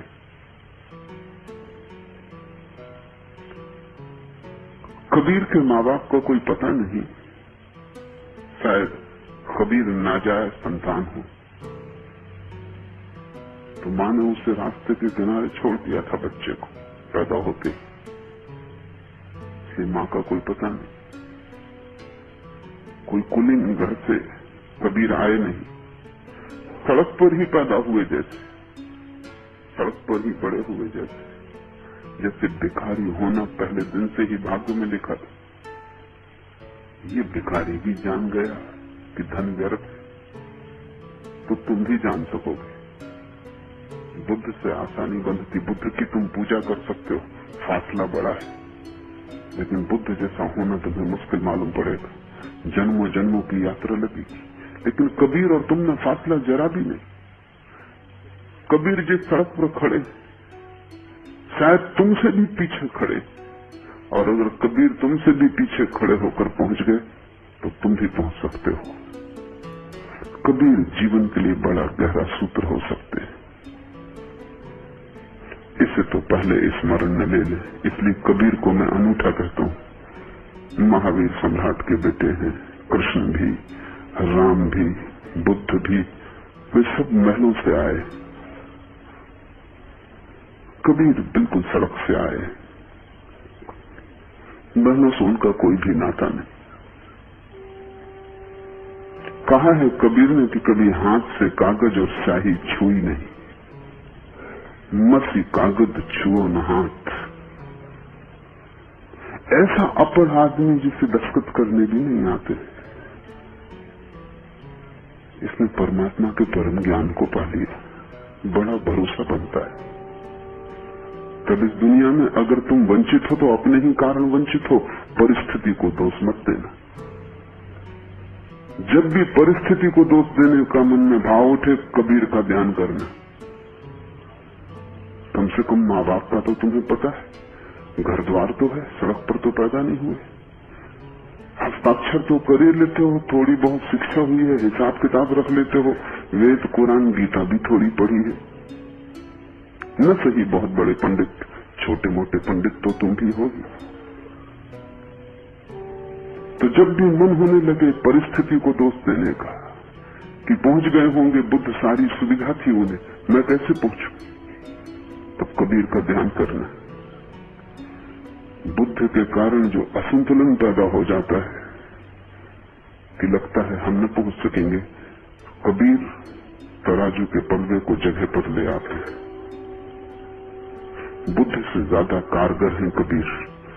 बुद्ध थोड़े से लोगों के काम के हो सकते हैं। कबीर राजपथ है। बुद्ध का मार्ग बड़ा संकीर्ण है, उसमें थोड़े ही लोग पा सकेंगे, पहुंच सकेंगे। बुद्ध की भाषा भी उन्हीं की है, चुने हुए लोगों की। एक एक शब्द बहुमूल्य है, लेकिन एक एक शब्द सूक्ष्म है। कबीर की भाषा सबकी भाषा है, वे पढ़े लिखे आदमी की भाषा है। अगर तुम कबीर को न समझ पाए तो तुम कुछ भी न समझ पाओगे। कबीर को समझ लिया तो कुछ भी समझने को बचता नहीं। और कबीर को तुम जितना समझोगे उतना ही तुम पाओगे कि बुद्धत्व का कोई भी संबंध परिस्थिति से नहीं। बुद्धत्व तुम्हारी भीतर की अभीपसा पर निर्भर है और कहीं भी घट सकता है। झोपड़े में, महल में, बाजार में, हिमालय पर, पढ़े लिखी बुद्धि में, गैर पढ़ी लिखी बुद्धि में, गरीब को, अमीर को, पंडित को, अपढ़ को, कोई परिस्थिति का संबंध नहीं। तीसरा दृश्य, भगवान की इस पृथ्वी पर अंतिम घड़ी। भगवान कुशीनारा के सालवन उपवत्तन में अपने भिक्षुओं से अंतिम विदा लेकर लेट गए। 2 साल वृक्षों के नीचे उन्होंने अपनी मृत्यु का स्वागत करने का आयोजन किया है। मौत आ रही तो बुद्ध ने अपने शिष्यों को कहा, तुम्हें कुछ पूछना हो तो पूछ लो, कुछ कहना हो तो कह लो, अब मैं चला, अब ये देह जाती। मैं तो चला गया था 42 साल पहले ही, देह भर रह गई थी, अब देह भी जाती। तो बौद्ध 2 शब्दों का उपयोग करते, निर्वाण और महापरिनिर्वाण। निर्वाण तो उस दिन उपलब्ध हो गया जिस दिन बुद्ध को ज्ञान हुआ, फिर महापरिनिर्वाण उस दिन हुआ जिस दिन देह विसर्जित हो गई। उस दिन वे महाशून्य में खो गए, महाकाश के साथ एक हो गए, आकाश हो गए। तो भिक्षु क्या पूछते, बुद्ध ने इतना तो कहा, वही कहां सुना, कितना तो कहा, वही कहां सुना, पूछने को बचा क्या? जो पूछा था वो कहा, जो नहीं पूछा वो भी कह दिया है। बुद्ध ने तो खुद लुटाया, 42 साल सुबह से सांझ तक लुटाते ही रहे। जो कहा है वो भी समझ में नहीं आया, अब और पूछने को क्या है? तो भिक्षु तो चुप रह गए। उन्होंने कहा, पूछने को भगवान क्या है, बस आपका आशीष। ऐसा बुद्ध ने 3 बार पूछा। ऐसी उनकी आदत थी कि शायद किसी को याद पड़ जाए, शायद किसी को ख्याल आ जाए, फिर ऐसा ना हो कि मैं जा चुका हूं और मन में एक खटक रह जाए कि पूछना था नहीं पूछ पाए, अब किससे पूछे, अब कौन उत्तर देगा? तो बुद्ध ने 3 बार पूछा। तीनों बार भिक्षुओं ने स्वीकृति दी कि हमें कुछ पूछना नहीं, आपने हमें जितना देना चाहिए उससे ज्यादा दे दिया, हम उसका उपयोग कर लें, रत्ती भर भी उपयोग कर लें तो पर्याप्त है। तो फिर बुद्ध 2 साल वृक्षों के मध्य में, आनंद ने उनकी सया तैयार कर दी, उस पर लेट गए और धीरे धीरे वो अपनी देह से मुक्त होने लगे। तभी सुभद्र नाम का एक व्यक्ति गांव से भागा हुआ आया। उसे खबर मिली, वो एक दुकानदार था, उसे खबर मिली कि बुद्ध का आखिरी दिन, तो वो घबरा गया। 30 साल में बुद्ध अनेक बार उसके गांव से निकले, कहते हैं करीब 30 बार उसके गांव से निकले। वो गांव उनके मार्ग में पड़ता था और 30 साल में उसने अनेक बार सोचा कि बुद्ध को सुनने जाना है, लेकिन कभी कोई बाधा आ गई, कभी कोई बाधा आ गई। तुम तो जानते हो कितनी बाधाएं आती। कभी पत्नी बीमार हो गई, अब पत्नियों का क्या भरोसा, कब बीमार हो जाए, और ऐसे मौके पर जरूर बीमार हो जाए। कभी बेटी घर आ गई, कभी बेटे से झगड़ा हो गया, कभी मेहमान आ गए, कभी दुकान पर ग्राहक ज्यादा, कभी काम का बोझ आ गया, कभी कुछ। हर बार टालता रहा कि अगली बार। आज अचानक गांव में खबर आई, एक सन्नाटे की तरह छा गया सारे गांव में कि बुद्ध शरीर छोड़ रहे। गांव के बाहर ही 2 साल वृक्षों के नीचे उन्होंने अपनी अंतिम घड़ी चुन ली, अब जा रहे। तो उसने जल्दी जल्दी दुकान बंद की। आज उसने फिक्र न की कि पत्नी बीमार, कि बेटी घर आई, कि मेहमान आए, कि दुकान पर ग्राहक। उसने कहा हटो भी, अब जाने दो, बहुत हो गया। 30 साल में टालता रहा, अब अगर टालूंगा तो फिर कब? मुझे कुछ पूछना है। वो भागा, जब तक वो पहुंचा तब तक बुद्ध ने आंखें बंद कर ली। वो तो लेट भी गए। सुभद्र जोर जोर से रोने लगा। उसने कहा कि मुझे पूछने दो, मैं 30 साल से तड़फ रहा हूं। आनंद ने उसे बहुत समझाया कि पागल, 30 साल तूने स्थगित किया, हमने तो स्थगित नहीं किया। अब वो विश्राम में जा रहे हैं, अब वे अपनी देह छोड़ रहे हैं, अब उनको लौटाना ठीक नहीं, अशोभन है। हमने उन्हें काफी 42 साल में पीड़ा दी। हमने बहुत पूछा, हमने न मालूम क्या क्या पूछा, नहीं पूछना था वो भी पूछा, उसके भी उत्तर उनसे चाहे, अब नहीं। लेकिन कहते हैं भगवान ने सुभद्र की और आनंद की बातें सुन के आंख खोल दी और उन्होंने कहा कि नहीं आनंद, रोको मत, उसे आने दो, अभी मैं जिंदा हूं, नहीं तो ये एक दोष रह जाएगा। सुभद्र सदा के लिए मुझे दोषी देगा, ठहराएगा कि मैं पूछने गया था और भगवान के द्वार से बिना पूछे आ गया, इसे पूछ लेने दो। तो सुभद्र आके उनके पास बैठ गया और उसने जो प्रश्न पूछे वो भी बड़े अजीब है। व्यर्थ के प्रश्न पूछे, दार्शनिक प्रश्न पूछे, जिनसे कुछ व्यवहारिक उपयोग नहीं है। उसने प्रश्न पूछा कि बनते, मुझे 3 प्रश्न पूछने हैं। पहला, क्या आकाश में पद है? क्या आकाश में पद चिन्ह बनते हैं? दूसरा, क्या बाहर श्रवण है? और तीसरा, क्या संस्कार शाश्वत है? अब इनका कोई मूल्य नहीं है, इनको जान लेने से भी क्या होगा। ये हवाई बातें पूछी। तुम कभी बुद्ध पुरुषों के पास भी जाते हो, तुम मूढ़तापूर्ण प्रश्न पूछते हो। जिनको तुम बड़ी आध्यात्मिक बातें कहते हो वो अक्सर मूढ़तापूर्ण बातें। मेरे पास कोई आ जाता, वो कहता है कि भगवान ने संसार बनाया या नहीं। क्या मतलब है? क्या फर्क पड़ेगा? बनाया तो तुम ऐसी जियोगे, नहीं बनाया तो तुम ऐसी जियोगे। तुम्हारे जीने में कुछ फर्क पड़े ऐसी बात पूछो। आदमी मरने के बाद बचता या नहीं, क्या फर्क पड़ेगा? अभी तुम जैसे हो यहीं भीतर डुबकी लगाने की कोई बात पूछो तो शायद तुम्हें पता चल जाए उसका भी जो बचेगा पहचान हो जाए, मगर नहीं, इसमें उत्सुकता नहीं, ध्यान में उत्सुकता नहीं, योग में उत्सुकता नहीं, हवाई बातें, एब्स्ट्रैक्ट, जिनका कोई मूल्य नहीं है। उस आदमी ने क्या प्रश्न पूछे? बनते, क्या आकाश में पद है? बाहर श्रवण है? क्या संस्कार शाश्वत है? उसको भी उत्तर भगवान ने दिया। साधारणता वो इस तरह की बातों के उत्तर नहीं देते थे, लेकिन ये अंतिम जिज्ञासु था और इसे इंकार करना ठीक नहीं था। ये अंतिम 2 सूत्र सुभद्र को उत्तर में दिए गए सूत्र हैं। आकाशे चापदम नत्थि समणो नत्थि बाहिरे पपंच भरिता पजा निपंच तथागता निप्रपंचा तथागता आकाशे चा पदम नत्थि समणो नत्थि बाहिरे संखारा ससतता नत्थि नत्थि बुद्धान मिंजितम। आकाश में पथ नहीं होता, कोई पद चिन्ह नहीं बनते। बाहर में बुद्ध शासन से बाहर श्रमण नहीं होता। लोग प्रपंच में लगे रहते हैं, लेकिन तथागत प्रपंच रहित है। आकाश में पथ नहीं होता, पद चिन्ह नहीं बनते, बाहर में श्रवण नहीं होता, संस्कार शाश्वत नहीं होते हैं और बुद्धों का इंगित अता पता नहीं होता है। बुद्ध ने कहा आकाश में कोई पद चिन्ह नहीं बनते। पूछने वाले ने तो व्यर्थ की बात पूछी थी, पूछने वालों को तो इससे कुछ सार ना था, लेकिन बुद्ध ने जो उत्तर दिया वो बड़ा सार्थक है। तुम भी बहुत बार प्रश्न पूछते हो जो व्यर्थ होते, जिनसे तुम्हें कोई लाभ नहीं होने वाला। इसलिए कई बार तुम्हें ऐसा भी लगता होगा कि मैं जो उत्तर देता हूं वो शायद ठीक ठीक तुम्हारे प्रश्न का उत्तर नहीं,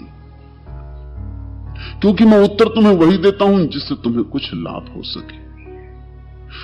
तुम्हें तो क्षमा किया जा सकता है गलत प्रश्न पूछने के लिए, मुझे क्षमा नहीं किया जा सकता गलत उत्तर देने के लिए।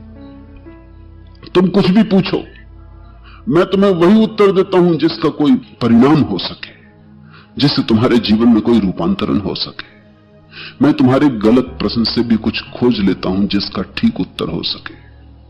उसने जो पूछा था वो व्यर्थ की बात थी, उसका कोई मूल्य नहीं था, लेकिन बुद्ध ने उसमें मूल्य डाल दिया।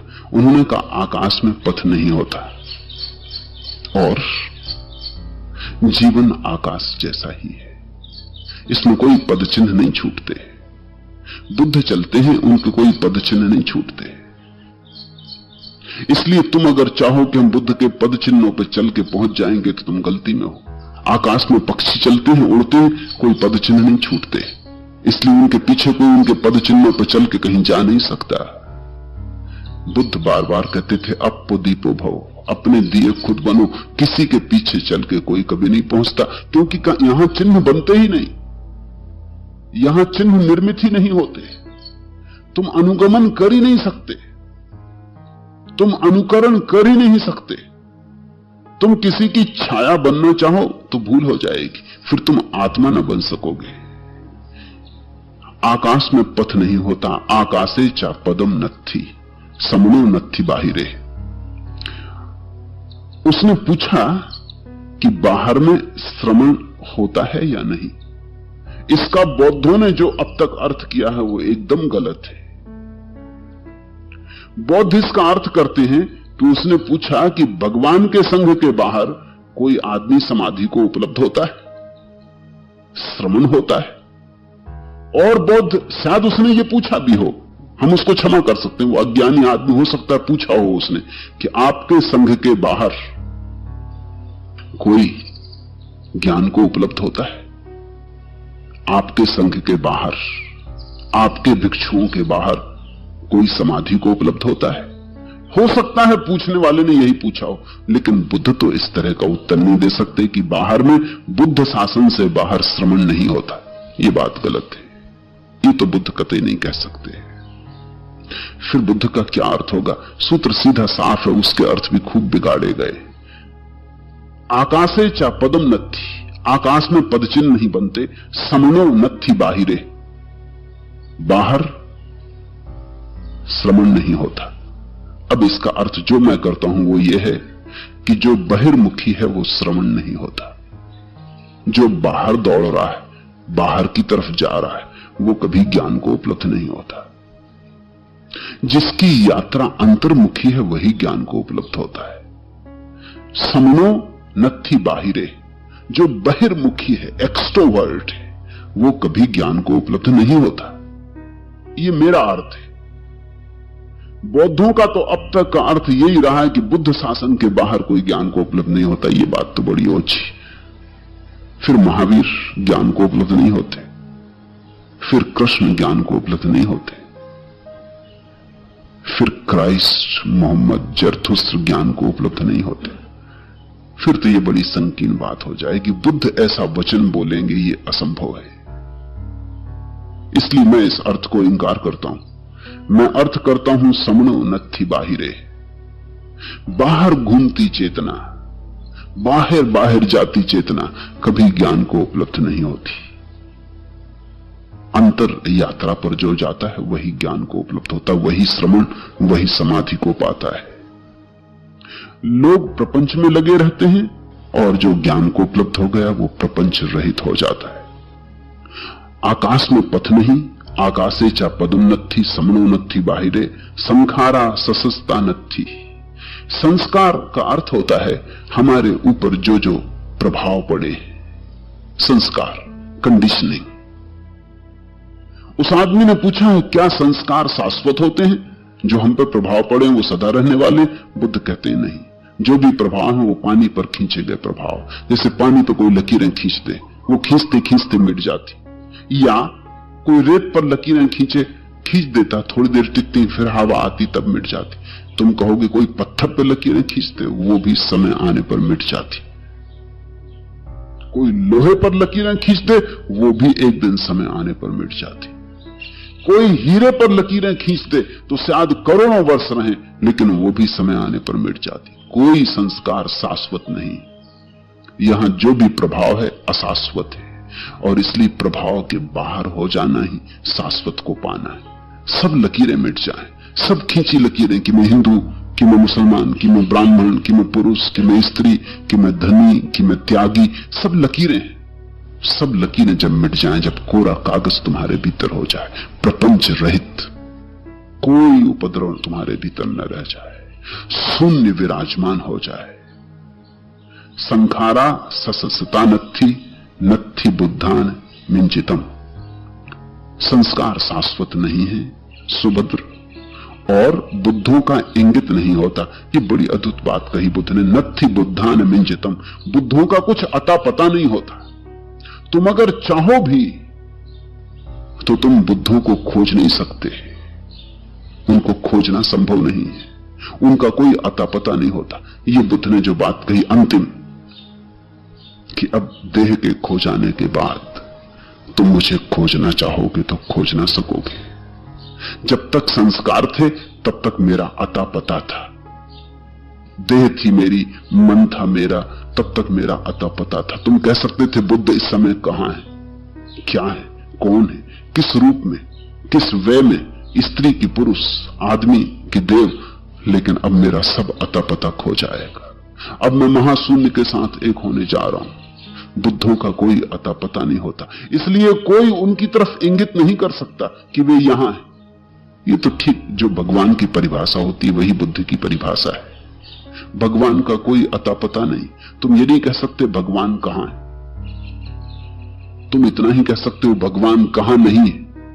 इंगित नहीं कर सकते, या तो सब कहीं है या कहीं भी नहीं है, इशारा नहीं हो सकता। संखारा ससस्ता नत्थि नत्थि बुद्धान मिंचितम। बुद्ध ने कहा अब संस्कारों से छुटकारा हो गया, आखिरी संस्कार छूटा जा रहा है, आखिरी लकीर हाथ से छूटी जा रही। अब इसके आगे मेरा कोई अता पता ना होगा। मैं महाशून्य में जा रहा हूं, मैं उस आकाश में जा रहा हूं जहां कोई पद चिन्ह नहीं होते। मैं उस अंतर आकाश में जा रहा हूं जहां बुद्धत्व फलता है, केवल जहां बुद्धत्व फलता है। मैं उस अंतर यात्रा का आखिरी कदम उठा रहा हूं, और अब तुम मुझे खोज ना सकोगे, इसके बाद तुम मुझे खोज ना सकोगे। यही भगवत्ता की परिभाषा है। आदमी को खोज सकते हो, पशु पक्षी को खोज सकते हो, सीमा है तो खोज सकते हो। जब असीम हो गया तो फिर कैसे खोजोगे? फिर असीम की क्या खोज का कोई उपाय नहीं? नहीं उपाय है, तुम भी असीम हो जाओ। बूंद अगर सागर को पाना चाहे तो एक ही उपाय है कि सागर में डूब जाए और एक हो जाए। फिर बुद्ध को बाहर नहीं खोजा जा सकता। फिर तो तुम जब बुद्धत्व को उपलब्ध होगे तभी खोज पाओगे। तुम उसी क्षण खोज पाओगे जब तुम भी अपना अता पता खो दोगे। ये अता पता खो देना ही आवागमन से मुक्त हो जाना है। फिर न कोई आना है न कोई जाना है, फिर शाश्वत में निवास है। फिर तुम्हें अपना घर मिल गया, उसी घर की तलाश है। आज इतना है। उनके जीवन के कई पहलू हैं, पर सबसे महत्वपूर्ण पहलू यह है कि वे एक बुद्ध हैं। यह उनका नाम नहीं है। उनका नाम गौतम सिद्धार्थ है, लेकिन वो एक बुद्ध हैं। बुद्ध का मतलब है वे अपने तार्किक बुद्धि से ऊपर उठ गए हैं। बु का अर्थ है बुद्धि, ध का अर्थ है धाद। बुद्धि यानी तार्किक बुद्धि, धाद यानी जो उससे ऊपर है। जो अपनी तार्किक बुद्धि से ऊपर होता है उसे बुद्ध कहते हैं। जो अपनी तार्किक बुद्धि में होता है वो इंसान हमेशा दुखी रहता है। कुछ होता है तो दुखी, कुछ नहीं होता तो दुखी, हर तरह से। मतलब अगर वे बुद्धि के नीचे हैं तो हम उन्हें बुद्धू कहते हैं। आप बात नहीं समझे।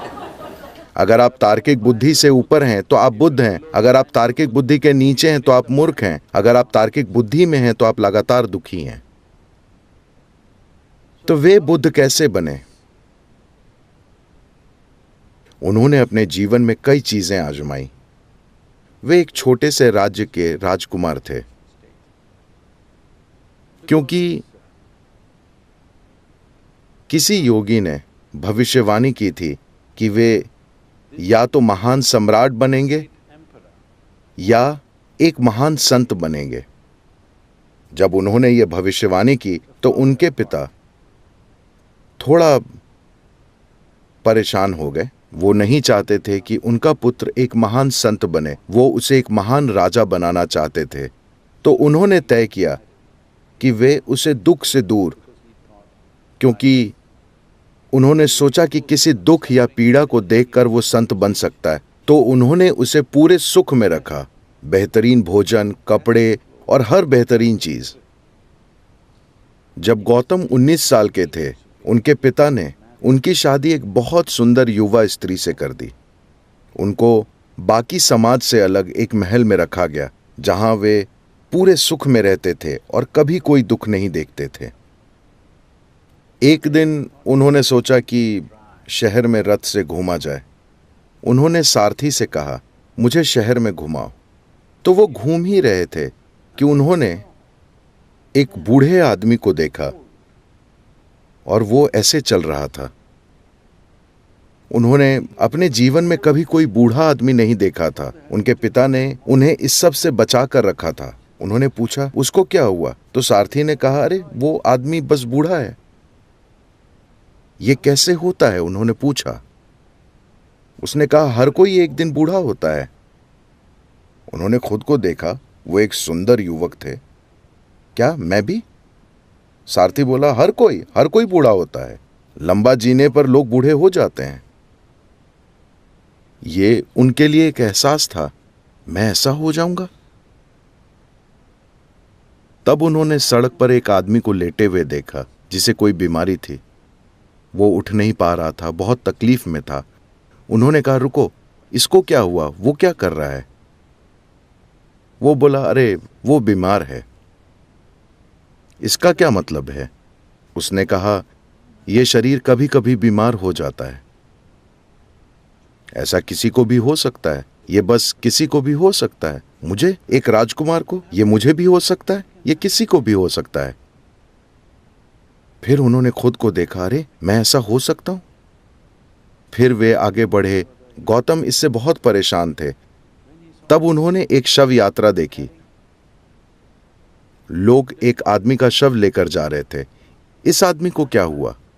अरे वो मर गया। इसका क्या मतलब है? That happens to everybody without exception. ये हर एक को होता है, इससे कोई नहीं बच सकता। तब उन्होंने कहा, मैं क्या कर रहा हूं? बस खाना, सुख भोगना और बेकार की चीजें, मैं अपने साथ क्या कर रहा हूं? And और उनके अंदर संघर्ष और उथल पुथल मच गई। अचानक एक राजकुमार होना, ये सुख भोगना और ये महल वगैरह अचानक उनके लिए बिखर गए और वे सोचने लगे, इस सब का तुक क्या है?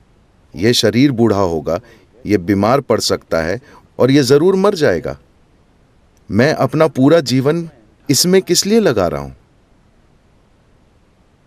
लेकिन तब तक उनका एक छोटा बच्चा था। उन्होंने अपनी पत्नी और बच्चे को देखा। and his child. वे उस प्यारी पत्नी और उस सुंदर छोटे से बच्चे को छोड़ नहीं पाए। वे संघर्ष संघर्ष और संघर्ष करते रहे। By then, तब तक 1.25 साल गुजर गया। जब वो बालक 1.5 साल का था, वे और नहीं रुक पाए। आधी रात को एक चोर की तरह बिना किसी को बताए वो महल से बाहर निकले और हमेशा के लिए चले गए। वे खोजने निकले थे कि मैं इस जीवन के सत्य को जानना चाहता हूं। वो एक मठ से दूसरे मठ में घूमते रहे। ये वो दिन थे जब भारत में कई तरह की पद्धतियां स्थापित थीं। एक समय था जब 1800 से ज्यादा पद्धतियां थीं। मेरा मतलब सिर्फ संस्थाओं से नहीं है। साधना करने के 1800 तरीके, योग के 1800 अलग अलग तरीके, उस किस्म के नहीं जो आप कैलिफोर्निया में देखते हैं। कोई ऐसे कर रहा है, कोई वैसे कर रहा है। ये वाकई जटिल तरीके थे। आज मेडिकल साइंस जैसी होती जा रही है वैसे। 25 साल पहले अगर आपको मेडिकल जांच करानी होती तो आप बस अपने फैमिली डॉक्टर से मिलते थे। आज आपके शरीर के हर हिस्से के लिए डॉक्टर मौजूद हैं।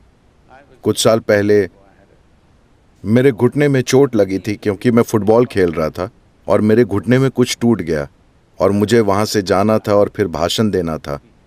इसी घुटने की चोट की वजह से मैंने गोल्फ अपनाया। किसी ने मुझसे कहा, मुझे एक गोल्फ किट भेंट की और कहा, सदगुरु आप कोई दूसरा खेल खेलने के लिए अब बूढ़े हो गए, तो आप बस गोल्फ खेलिए। तो मैं अटलांटा में कहीं बैठा था, किसी जगह भाषण दे रहा था। तब मुझे दर्द था और मैं हिल भी नहीं पा रहा था। तो फिर आखिर में, मेरा मतलब है कि जब मैं बोल रहा था, एक आदमी ने हाथ उठाया। मुझे लगा कि वो प्रश्न पूछना चाहता है, लेकिन उसने कहा, सदगुरु इसके बाद मैं आपके घुटने की जांच करना चाहता हूं। मैं घुटने का डॉक्टर हूं। तो मैंने कहा, अच्छा आप हड्डियों के डॉक्टर हैं? उसने कहा, नहीं नहीं, मैं घुटने का डॉक्टर हूं। तब मैंने पूछा, दायां घुटना या बायां? आप किसके डॉक्टर हैं? तो विशेषज्ञ बनना बढ़ रहा है। शायद 50 सालों में एक समय आएगा कि अगर आप मेडिकल जांच कराना चाहें तो चेकअप के लिए 100 डॉक्टरों की जरूरत होगी। जब तक आप ये 100 अपॉइंटमेंट ले पाएंगे, तब तक शायद आपको कब्र खोदने वाले की जरूरत होगी। तब ये बेतुका बन जाएगा। आप 3 डॉक्टरों के पास गए, ये तो ठीक है। आप 5 डॉक्टरों के पास गए, ये चलेगा। अगर ये 50-100 डॉक्टर बन जाता है तो ये बेवकूफी होगी, है ना? योग पद्धति के साथ ऐसा ही हुआ। लोग बहुत छोटी छोटी चीजों में विशेषज्ञ बन गए। हर विशेषज्ञता अपने आप में बहुत फैली हुई थी। किसी ने आकर अभी मुझे बताया, दांतों के डॉक्टर यहां हैं, ठीक है छोड़ देते हैं। मिसाल के लिए दंत चिकित्सा, बस 32 दांत होते हैं, ठीक है? right. वे 9 साल पढ़ते हैं, 32 दांत और 9 साल की पढ़ाई। इसके बावजूद वे इसके बारे में हर चीज नहीं जानते। सृष्टि की प्रकृति ही ऐसी है। अगर आप एक बार में एक दांत का अध्ययन करें तो आप देखेंगे कि हर दांत में कुछ खास होता है। एक व्यक्ति बस एक दांत के बारे में जानने में पूरा जीवन लगा सकता है। कल्पना कीजिए कि अपने मुंह की जांच के लिए आपको 32 डॉक्टर की जरूरत हो। आप एक त्रासदी बन जाएंगे, है ना? तो जैसे जैसे विशेषज्ञता बढ़ेगी, एक सीमा के बाद ये हास्यास्पद बन जाएगा। यही योग के साथ हुआ। इसने वो सीमा पार कर ली 1800 schools, different specializations of yoga happened. जहां योग की 1800 अलग अलग विशेषज्ञताएं हो गईं। इसी दौरान पतंजलि हुए और उन्होंने हर चीज को योग सूत्रों में बांध दिया ताकि इसका अंतहीन फैलाव कम से कम हो जाए। तो जब गौतम हुए वो पतंजलि के बाद का समय था, फिर भी कई चीजें मौजूद थीं, तो वो एक पद्धति से दूसरी पद्धति में गए। उन्होंने समाधि के 8 विभिन्न तरीकों का अनुभव पाया।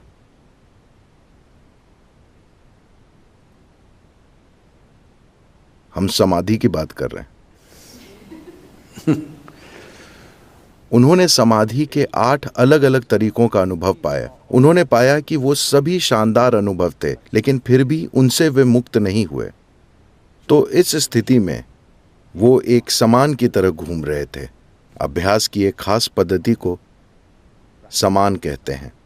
उनका बुनियादी अभ्यास है कि वे कभी खाना नहीं मांगेंगे। वे भोजन की खोज में नहीं जाते, क्योंकि वे जीवन चलाने के मूल सहज स्वभाव को हराना चाहते हैं। चाहे जो हो, आप हमेशा भोजन खोजते हैं। कृपया इसे समझिए। आप इसे कई तरीकों से जटिल बना सकते हैं, लेकिन मूल रूप से आप अर्थव्यवस्था के बारे में इतनी ज्यादा बातें करते हैं, इसका मतलब है आप हमेशा बस जीवन चलाने के बारे में सोच रहे हैं ना। जीवन चलाने को बढ़ा चढ़ा दिया गया है, पर यह जीवन चलाना ही है। तो उनके लिए एक बुनियादी साधना है कि आप अपने जीवन चलाने के स्वभाव को हमेशा अनदेखा करते हैं। आप बस चलते रहते हैं। तो सामान बस घूमते रहते थे, कभी खाना नहीं मांगते थे। लेकिन तब की संस्कृति संवेदनशील थी। अगर लोग किसी आध्यात्मिक व्यक्ति को घूमते देखते तो वे घर में खाना बनाकर उसके पीछे भागते थे, और वो जहां भी उसे खाना खिलाते थे, क्योंकि वे जानते थे कि वो खाना नहीं मांगेगा। आज अगर आप समान बनते हैं तो अपनी मृत्यु होने तक चलते रहेंगे। उन दिनों लोग उनकी साधना के प्रति संवेदनशील थे और जवाब देते थे। तो देश में हजारों समान घूमते रहते थे। तो गौतम समान बन गए, और अगर आप खाना मांग नहीं रहे हैं तब भी आप शहर के पास से गुजरेंगे, ताकि भोजन मिल जाएगा। लेकिन गौतम ने इसे बहुत गंभीरता से लिया और बस चलते रहे। उनमें बस हड्डियां बची थीं, बस हड्डियां और लटकती चमड़ी। वे वैसे हो गए थे। तब वो एक जगह पहुंचे जहां निरंजन नदी थी। दुर्भाग्य से वो नदी सूख चुकी है, अब मौजूद नहीं है। बस 18-20 इंच पानी, शायद बहाव थोड़ा तेज था। वे नदी में उतरे। आधी पार करने के बाद उनमें आगे जाने की ऊर्जा नहीं बची। वहीं एक पेड़ की टहनी थी, सूखी डाल। उन्होंने उसे पकड़ लिया। उनमें अगला कदम उठाने की ताकत नहीं थी, लेकिन वो ऐसे आदमी नहीं थे कि हार मान लें। वो पकड़े रहे। हम नहीं जानते कि कितनी देर। लोग कहते हैं बहुत लंबे समय तक। हो सकता है कि वो 2 ही मिनट हो। जब आप कमजोर महसूस करते हैं तो वो 2 मिनट कई साल जैसे लग सकते हैं। जब वो डाल पकड़े हुए थे, उन्हें एहसास हुआ कि वो क्या है जिसके लिए मैं मेहनत कर रहा हूं। वो क्या है? मैं पूरे देश में घूम रहा हूं, एक मठ से दूसरे मठ जाते हुए ये सीखा वो सीखा। What is it that I'm looking for? वो क्या है जो मैं खोज रहा हूं? फिर उनको एहसास हुआ कि वाकई कुछ नहीं है। ये जीवन सब कुछ है। मुझे बस इतना करना है कि उन बाधाओं को हटा दूं जो मुझे इसे अनुभव नहीं करने दे रही। जब उनको एहसास हुआ कि हर चीज उनके भीतर ही है, खोजने का कोई तरीका नहीं है, अचानक उनमें अगला कदम और अगला कदम लेने की ताकत आ गई। उन्होंने नदी पार की और आकर उस पेड़ के नीचे बैठ गए जो अब बहुत प्रसिद्ध बोधि वृक्ष है। वो वृक्ष बुद्ध से भी ज्यादा प्रसिद्ध हो गया है।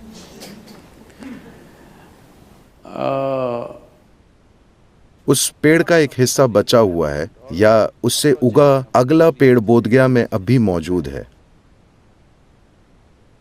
And वे पेड़ के नीचे बैठ गए। वो पूर्णिमा की रात थी जो अब 18 मई को आ रही है। वे वहां बैठे और इस संकल्प के साथ बैठे, अपने अस्तित्व की परम प्रकृति को या तो मुझे अभी जान लेना है या मैं बैठा बैठा मर जाऊंगा। जब तक मैं इसे जान नहीं जाता मैं अपनी आंखें नहीं खोलूंगा। जब उन्होंने ये संकल्प ले लिया, क्योंकि एक ही समस्या है कि कोई संकल्प नहीं है, हर 2 मिनट में आपके इरादे बदल रहे हैं। अगर आप पूरी निष्ठा से लगे हैं तो ये जानने के लिए कि भीतर क्या है कितना समय लगना चाहिए? It should happen in a moment, isn't it? इसे एक पल में हो जाना चाहिए, है ना? क्योंकि तय करने के लिए कोई दूरी ही नहीं है। समय सिर्फ तब लगता है जब कुछ दूरी की यात्रा करनी हो, है ना? अगर यात्रा के लिए कोई दूरी ही नहीं है, अगर मैं पूछूं कि आपको यहां बैठने में कितना वक्त लगेगा, आप यहां पहले से ही बैठे हैं, ये पहले ही यहां है, इसमें कोई वक्त नहीं लगेगा, तो आप पहले ही जीवित और जारी हैं। बोध होने में कोई समय नहीं लगता क्योंकि आपको कोई एक खास चीज नहीं करनी है। जब उन्हें यह एहसास हुआ, उन्हें पूर्ण आत्मज्ञान हो गया और चांद चमक रहा था और उन्होंने महीनों से ठीक से नहीं खाया था, असल में सालों से। वो 4 साल से समान थे और उनके आसपास के लोग मेरे विचार से उनके साथ लगभग 5 शिष्य थे। इन लोगों को लगा कि वे असली हैं क्योंकि वे खाते नहीं हैं, वो वाकई दृढ़ हैं। और उन्होंने देखा कि वे अब एक आनंद की अवस्था में हैं और वे उनके चेहरे पर चमक देख पा रहे थे। तब वे लोग उनके आंखें खोलने और शिक्षा मिलने का इंतजार करने लगे। उन्होंने आंखें खोली, उनकी ओर देखा, मुस्कुराकर कहा, कुछ खाना बनाओ, चलो खाते हैं। वे पूरी तरह से निराश हो गए। उन्हें लगा कि वे भटक गए हैं। वे सब 4 से 8 साल तक उनके साथ चले, जब उनके पास यातना के सिवा कुछ नहीं था। जब उन्हें आत्मज्ञान हुआ, तब उन लोगों ने उन्हें छोड़ दिया क्योंकि वे कुछ गंभीर चीजें सुनना चाहते थे। उन्होंने कहा, कुछ पकाओ, चलो खाते हैं। शिष्यों ने सोचा, हमारा वक्त बर्बाद हो गया।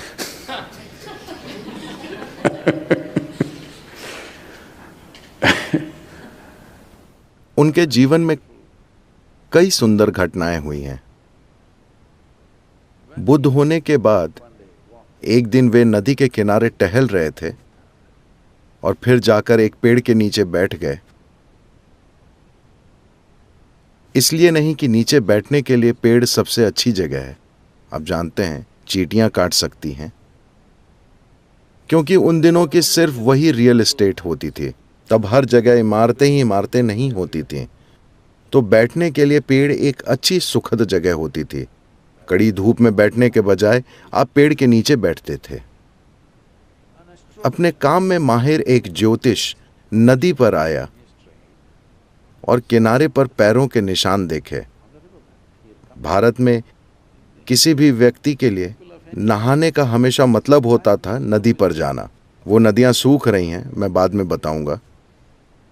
नहाने का मतलब हमेशा नदी। तो वो नहाने के लिए नदी पर आए और पैरों के निशान देखे। एक पूरा एक विज्ञान है या ध्यान देने का तरीका है जिससे किसी के पैर देखकर कोई ये सटीक भविष्यवाणी करता है कि वो क्या करेगा। तो उसे पदचिन्ह दिखे और वो समझ गया कि ये एक सम्राट के पदचिन्ह हैं। ऐसे व्यक्ति को दुनिया पर राज करना चाहिए। फिर उसे हैरानी हुई कि एक जंगल के पास सुनसान जगह पर कोई ऐसा इंसान क्यों होगा। फिर वो पदचिन्हों के पीछे गया, ये सोचकर कि वो एक सम्राट से मिलेगा। तब उसने इस भिक्षु गौतम को पेड़ के नीचे बैठे देखा। जब उसने ये देखा तो सोचा कि या तो मेरा ज्योतिष पूरा गलत हो गया है, या मैं मूर्ख बन रहा हूं, या मैं किसी तरह के भ्रम में हूं। यहां क्या हो रहा है? तब उसने गौतम के पास जाकर पूछा, आप कौन हैं? गौतम तब एक तरह की जसजीत जैसी अवस्था में थे। उन्होंने कहा, मैं कोई नहीं हूं, मैं बस कुछ नहीं हूं, लेकिन आपके पैर किसी सम्राट की तरह हैं। आपको दुनिया जीतनी चाहिए। गौतम बोले, वो मैं करूंगा, लेकिन युद्ध से नहीं। देखिए, आप दुनिया को 2 तरह से अपना बना सकते हैं, either by conquest or by inclusion. या तो जीत कर या शामिल करके। हाँ, मैं या तो आप पर कब्जा करके, आपको बांध कर और आपसे मनचाहा करा के अपना बना सकता हूं, या आपको अपने एक हिस्से के रूप में शामिल करके। हाँ, दोनों तरीकों से कोई चीज या कोई इंसान आपका हो जाता है ना। लेकिन अगर आप जीतने का रास्ता लेते हैं तो ये हमेशा आपके लिए सिरदर्द बना रहेगा। अगर आप शामिल करते हैं तब इससे जीवन में जबरदस्त प्रगति होगी। उन्होंने कहा, मैं दुनिया का सम्राट ही हूं। तब उसने कहा, आप एक भिक्षु हैं, आपके पास कुछ नहीं है। I own nothing and I am a nobody. That is why everything is mine. मेरे पास कुछ नहीं है और मैं कुछ नहीं हूं, इसीलिए हर चीज मेरी है।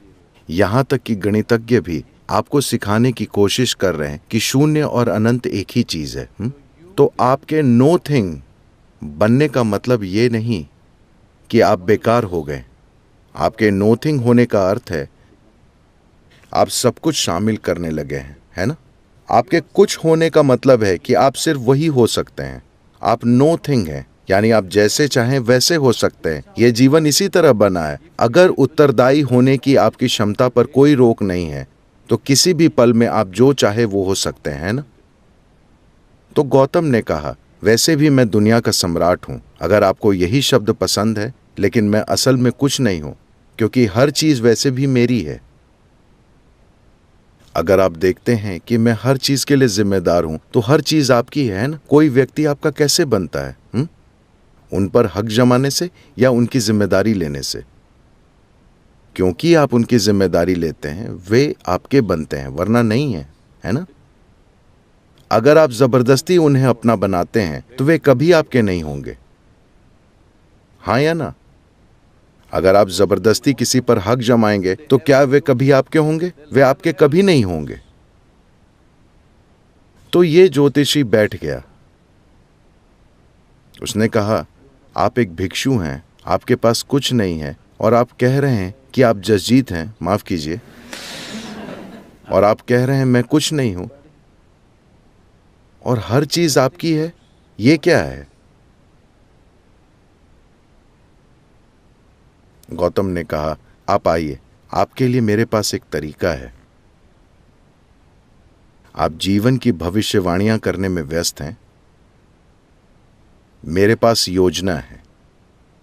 आप जीवन की भविष्यवाणियां क्यों करते हैं? आप एक योजना बनाने और उस पर अमल करने में नाकाबिल हैं, इसलिए आप भविष्यवाणियों पर निर्भर हैं, है ना, हाँ या ना। अगर आप एक योजना बना पाएं और उस पर अमल कर पाएं तो क्या आप भविष्यवाणियों पर निर्भर होंगे? नहीं। तो गौतम ने कहा, आप भविष्यवाणियां करने में व्यस्त हैं, मैं यहां हूं, मेरे पास योजना है। Come, become a part of my plan. We'll make something else happen. आइए, मेरी योजना का हिस्सा बन जाइए, हम कुछ अलग ही चीज सच कर दिखाएंगे। आपको इस योजना का हिस्सा बनना चाहिए। हम कोई शानदार चीज सच कर सकते हैं। यही दुनिया, इसी दुनिया को स्वर्ग में बदला जा सकता है अगर हम सब स्वर्ग की योजना के अनुसार चलें, है ना, हाँ या ना। सवाल सिर्फ ये है That कि एक संभावना और एक वास्तविकता के बीच एक दूरी होती है। क्या हमें वो दूरी तय करने का साहस और प्रतिबद्धता है? बस इतनी सी बात है। हाँ,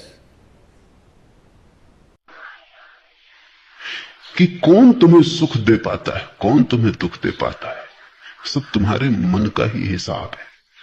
अभी घड़ी भर पहले जो बात सुख देती थी, घड़ी भर बाद दुख देने लगती। अभी जो बात दुख दे रही, घड़ी भर बाद सुख दे सकती है।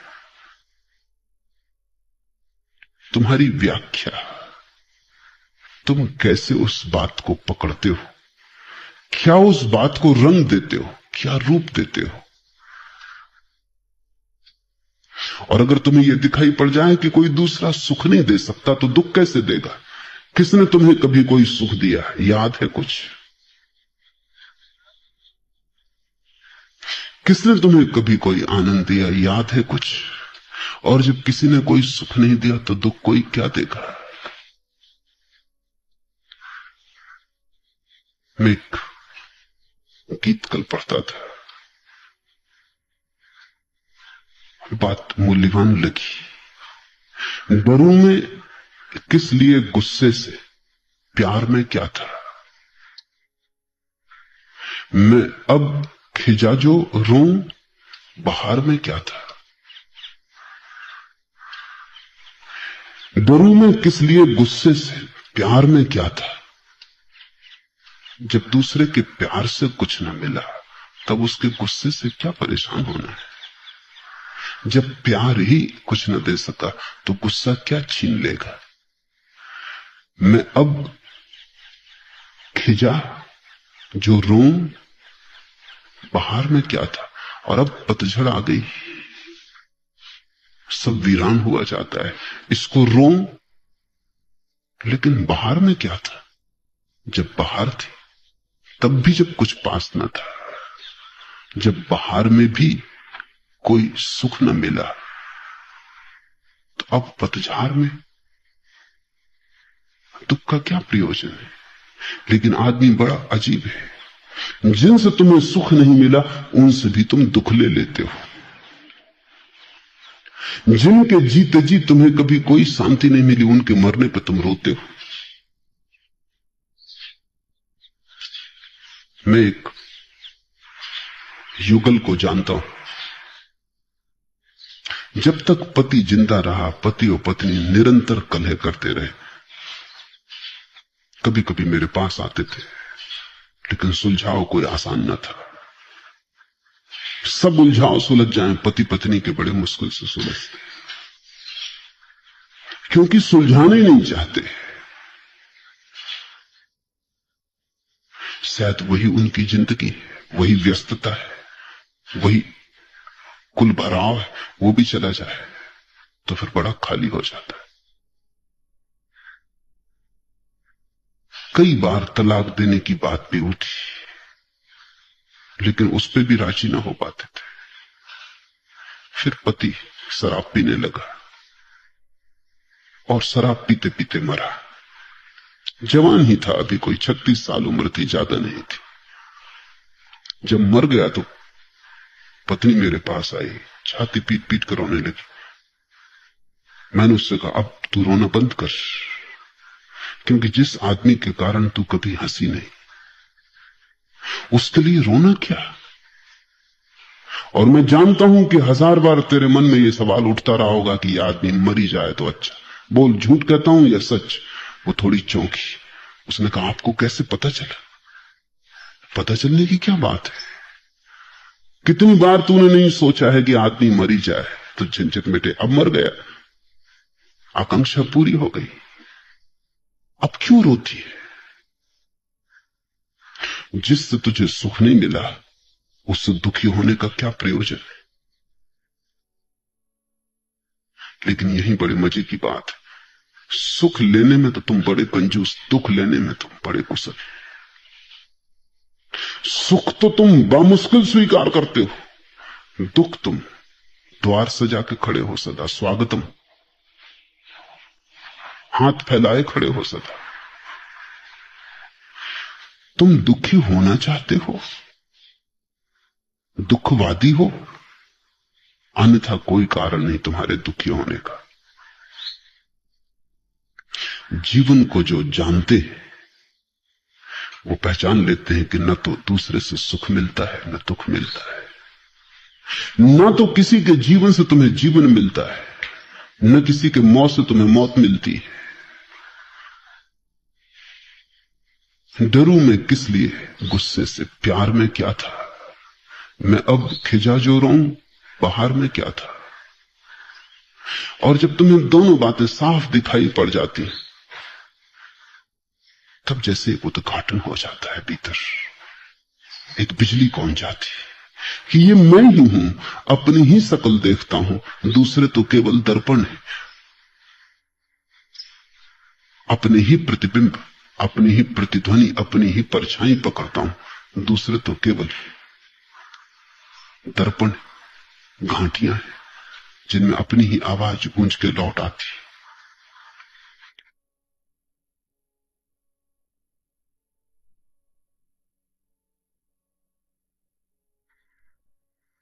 इसे बुद्ध एस धम्मो सनातनो कहते हैं। यही धर्म का सनातन सूत्र है। न परमात्मा न मोक्ष,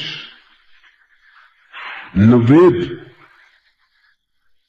न आत्मा, कोई भी धर्म के मूल आधार नहीं। बुद्ध कहते एस धम्मो सनातनो, ये छोटा सा सूत्र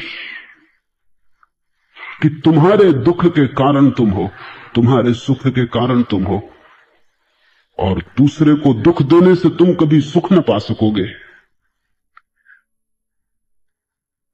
दूसरे को सताने से कभी तुम उत्सव न मना सकोगे।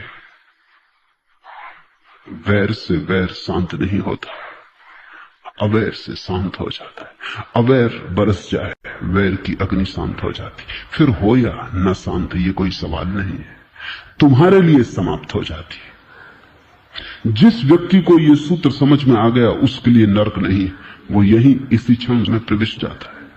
उसका स्वर्ग कल नहीं है, उसका स्वर्ग अभी है।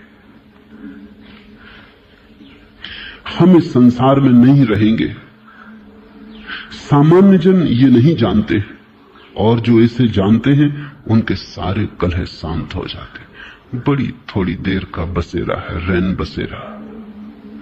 सुबह हुई और चल पड़ेंगे यात्री, ये कारवां यहीं ठहराना रहेगा। ये तंबू हैं जिनको तुमने घर समझा है, ये अभी अभी लगाए हैं, अभी अभी उखाड़ने का वक्त आ जाएगा। और कितने कारवां तुमसे पहले निकल चुके, उनके पद भी नहीं रहे, खो गए हैं बिल्कुल। दूर उनके पैरों की, घुड़सवारों की उड़ती धूल भी दिखाई नहीं पड़ती। सिकंदर की फौजों की उड़ती धूल भी अब दिखाई नहीं पड़ती। यहां क्षण भर हम हैं, हम जैसे बहुत लोग पहले थे। वैज्ञानिक कहते हैं कि एक एक आदमी के नीचे कम से कम 10-10 आदमियों की लाश गड़ी। तुम जहां बैठे हो वहां 10 आदमी मर चुके। हर आदमी मरघट पे बैठा है, लाशों के ढेर पे बैठा है। कितनी देर तुम जिंदा, थोड़ी देर जल्दी तुम भी 11वीं लाश बन जाओगे और 12वां आदमी तुम्हारे ऊपर बैठा होगा। कारवां की उड़ती धूल भी दिखाई नहीं पड़ती, कारवां खुद ही धूल हो गए। इस संसार में सदा नहीं रहेंगे, ऐसा जिसको समझ में आ गया उसी को इस संसार में रहने का ढंग आ गया। जिसको समझ में आ गया कि ओस की बूंद है, अब गिरी तब गिरी, भोर की तरैया है, अभी अब डूबी तब डूबी, क्षण भर का खेल है, फिर क्या चिंता है, फिर किसको दुख देना है, किसको पीड़ा देनी, किससे शत्रुता लेनी है। शत्रुता हम ले पाते हैं इसी आधार पर कि जैसे सदा रहना। तुम थोड़ा सोचो, अगर इसी वक्त खबर आ जाए कि आज सांझ तुम्हारी मौत हो जाएगी, पक्की खबर आ जाए, क्या तुम नहीं अपने दुश्मनों से क्षमा मांगाओगे? क्या नहीं तुम उनसे जिनको मिटाने को तत्पर थे क्षमा याचना कर लोगे? क्या वैर समाप्त नहीं हो जाएगा? जाते आदमी का क्या, कौन सा वैर, किसकी शत्रुता, कैसी शत्रुता? जब विदा होने का क्षण आ जाएगा तुम सभी से क्षमा मांग लोगे, लेकिन पक्का नहीं कि वो क्षण कब आएगा। अभी आ सकता है, लेकिन एक बात पक्की है कि कभी ना कभी आएगा, ज्यादा देर नहीं। जो कली खिल गई, अब फूल के कुम्हलाने में ज्यादा समय नहीं। सुबह हो गई, सूरज चढ़ आया, सांझ को कितनी देर है, प्रतिपल सांझ हुई जाती, सुबह के साथ ही सांझ हो गई। जिसको ऐसा दिखाई पड़ जाता है वो फिर इस जगत में वैर के बीज नहीं बोता, फिर वो कल्याण मित्र हो जाता है, फिर वो मैत्री बोता है, वो अपने स्वर्ग सल काटता है।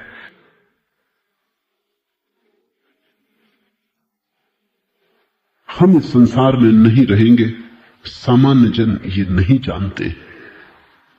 ऐसे जीते हैं जैसे सदा यहां रहना है, उसी से सारी भूल हो जाती है। और जो इसे जानते हैं उनके सारे कलह शांत हो जाते हैं। क्षण भंगुर है जीवन, आंख झपी क्षण भर का सपना है जीवन। इस पर बहुत भरोसा मत कर लेना। इस पर तुमने जितना ज्यादा भरोसा किया उतने ही भटक जाओगे। इसमें सो मत जाना, जागे रहना। नींद स्वाभाविक लगती है क्योंकि नींद सनातन की आदत हो गई है। जागना कठिन मालूम पड़ता है क्योंकि कभी जागे नहीं, लेकिन एक बार तुम जाग जाओगे तो ये जीवन तो क्षणभंगुर हो जाएगा, महाजीवन के द्वार खुलेंगे। एक बार तुम जाग के देख लोगे तो तुम हंसोगे, क्या सपने देखते थे, जबकि सत्य के खजाने उपलब्ध थे। लेकिन बुद्ध उन खजानों के संबंध में कुछ भी नहीं कहते। वो कहते हैं डर है। खजाने की बात भी तुम सुन लेते हो सपने में तो तुम उसका भी सपना बना लेते हो और नींद तुम अपनी गहरी कर लेते हो। इसलिए बुद्ध कहते हैं उस संबंध में कुछ भी ना कहेंगे। इसलिए बुद्ध निषेधात्मक है, नेगेटिव है। उनका धर्म नकार का है।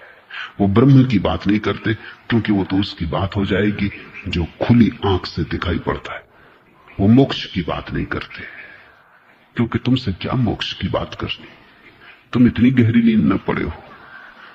तुमने संसार की ऐसी शराब पी ली कि तुमसे क्या मोक्ष की बात करनी। शराब के नशे में तुम मोक्ष को सुनोगे भी तो भी कुछ और समझोगे, अनर्थ हो जाएगा। वो कहते इतना ही समझो कि तुम नाली में पड़े हो, बेहोश पड़े हो, जागो। बुद्ध मेटाफिजिक्स, दर्शन शास्त्र की बात नहीं करते,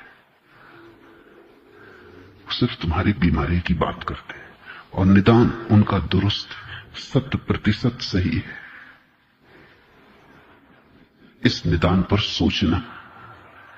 बुद्ध का धर्म भरोसे का धर्म नहीं, गहन सोच विचार, चिंतन मनन, और उसी चिंतन मनन और सोच विचार से उठे हुए ध्यान का धर्म है। परमात्मा, आत्मा, मोक्ष, ये शब्द बुद्ध के लिए पराये। बुद्ध तो तुम्हारे मन का खंड खंड करेंगे क्योंकि तुम्हारा मन ही एकमात्र सवाल है जो उपनों ने कहा है, वेदों ने कहा है, कुरान ने कहा है, बाइबल ने कहा है, लेकिन बुद्ध उसको कहते नहीं। इस बात को स्मरण रखना, जो पाना है वो पाकर ही जाना जाएगा। उसकी चर्चा व्यर्थ है और उसकी चर्चा खतरनाक है। जैन फकीर हैं जापान में, बुद्ध को प्रेम करते हैं, सुबह सांझ पूजा करते हैं, लेकिन वे कहते हैं अगर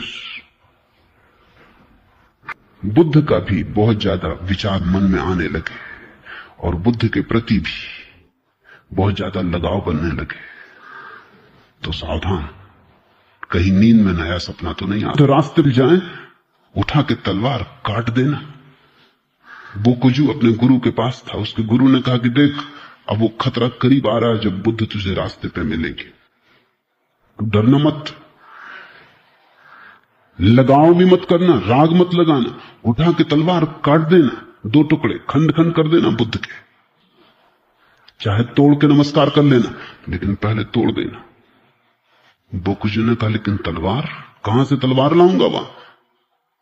गुरु ने कहा घबरा मत, जहां से बुद्ध को लाया कल्पना का सब जाल है, वहीं से तलवार भी ले आना, उठा के एक तलवार काट ही देना, कहीं ऐसा ना हो कि बुद्ध का सपना आने लगे। बुद्ध ने सपने को कोई सहारा नहीं दिया। बुद्ध से बड़ा मूर्ति भंजक जगत में नहीं हुआ है, और बड़े विडंबना की बात, बुद्ध से ज्यादा मूर्तियां किसी की नहीं है और उससे बड़ा मूर्ति भंजक कोई नहीं। उर्दू में शब्द है बुद्ध के लिए बुद्ध। बुद्ध जो है, जिसका मतलब अब मूर्ति होता है, बुद्ध का ही बिगड़ा हुआ रूप। इतनी मूर्तियां बनी बुद्ध, कि बुद्ध शब्द बुद्ध होकर मूर्ति का ही पर्यायवाची हो गया, और इतना बड़ा मूर्ति भंजक कोई भी नहीं। बुद्ध की तलवार तुम्हें काटेगी,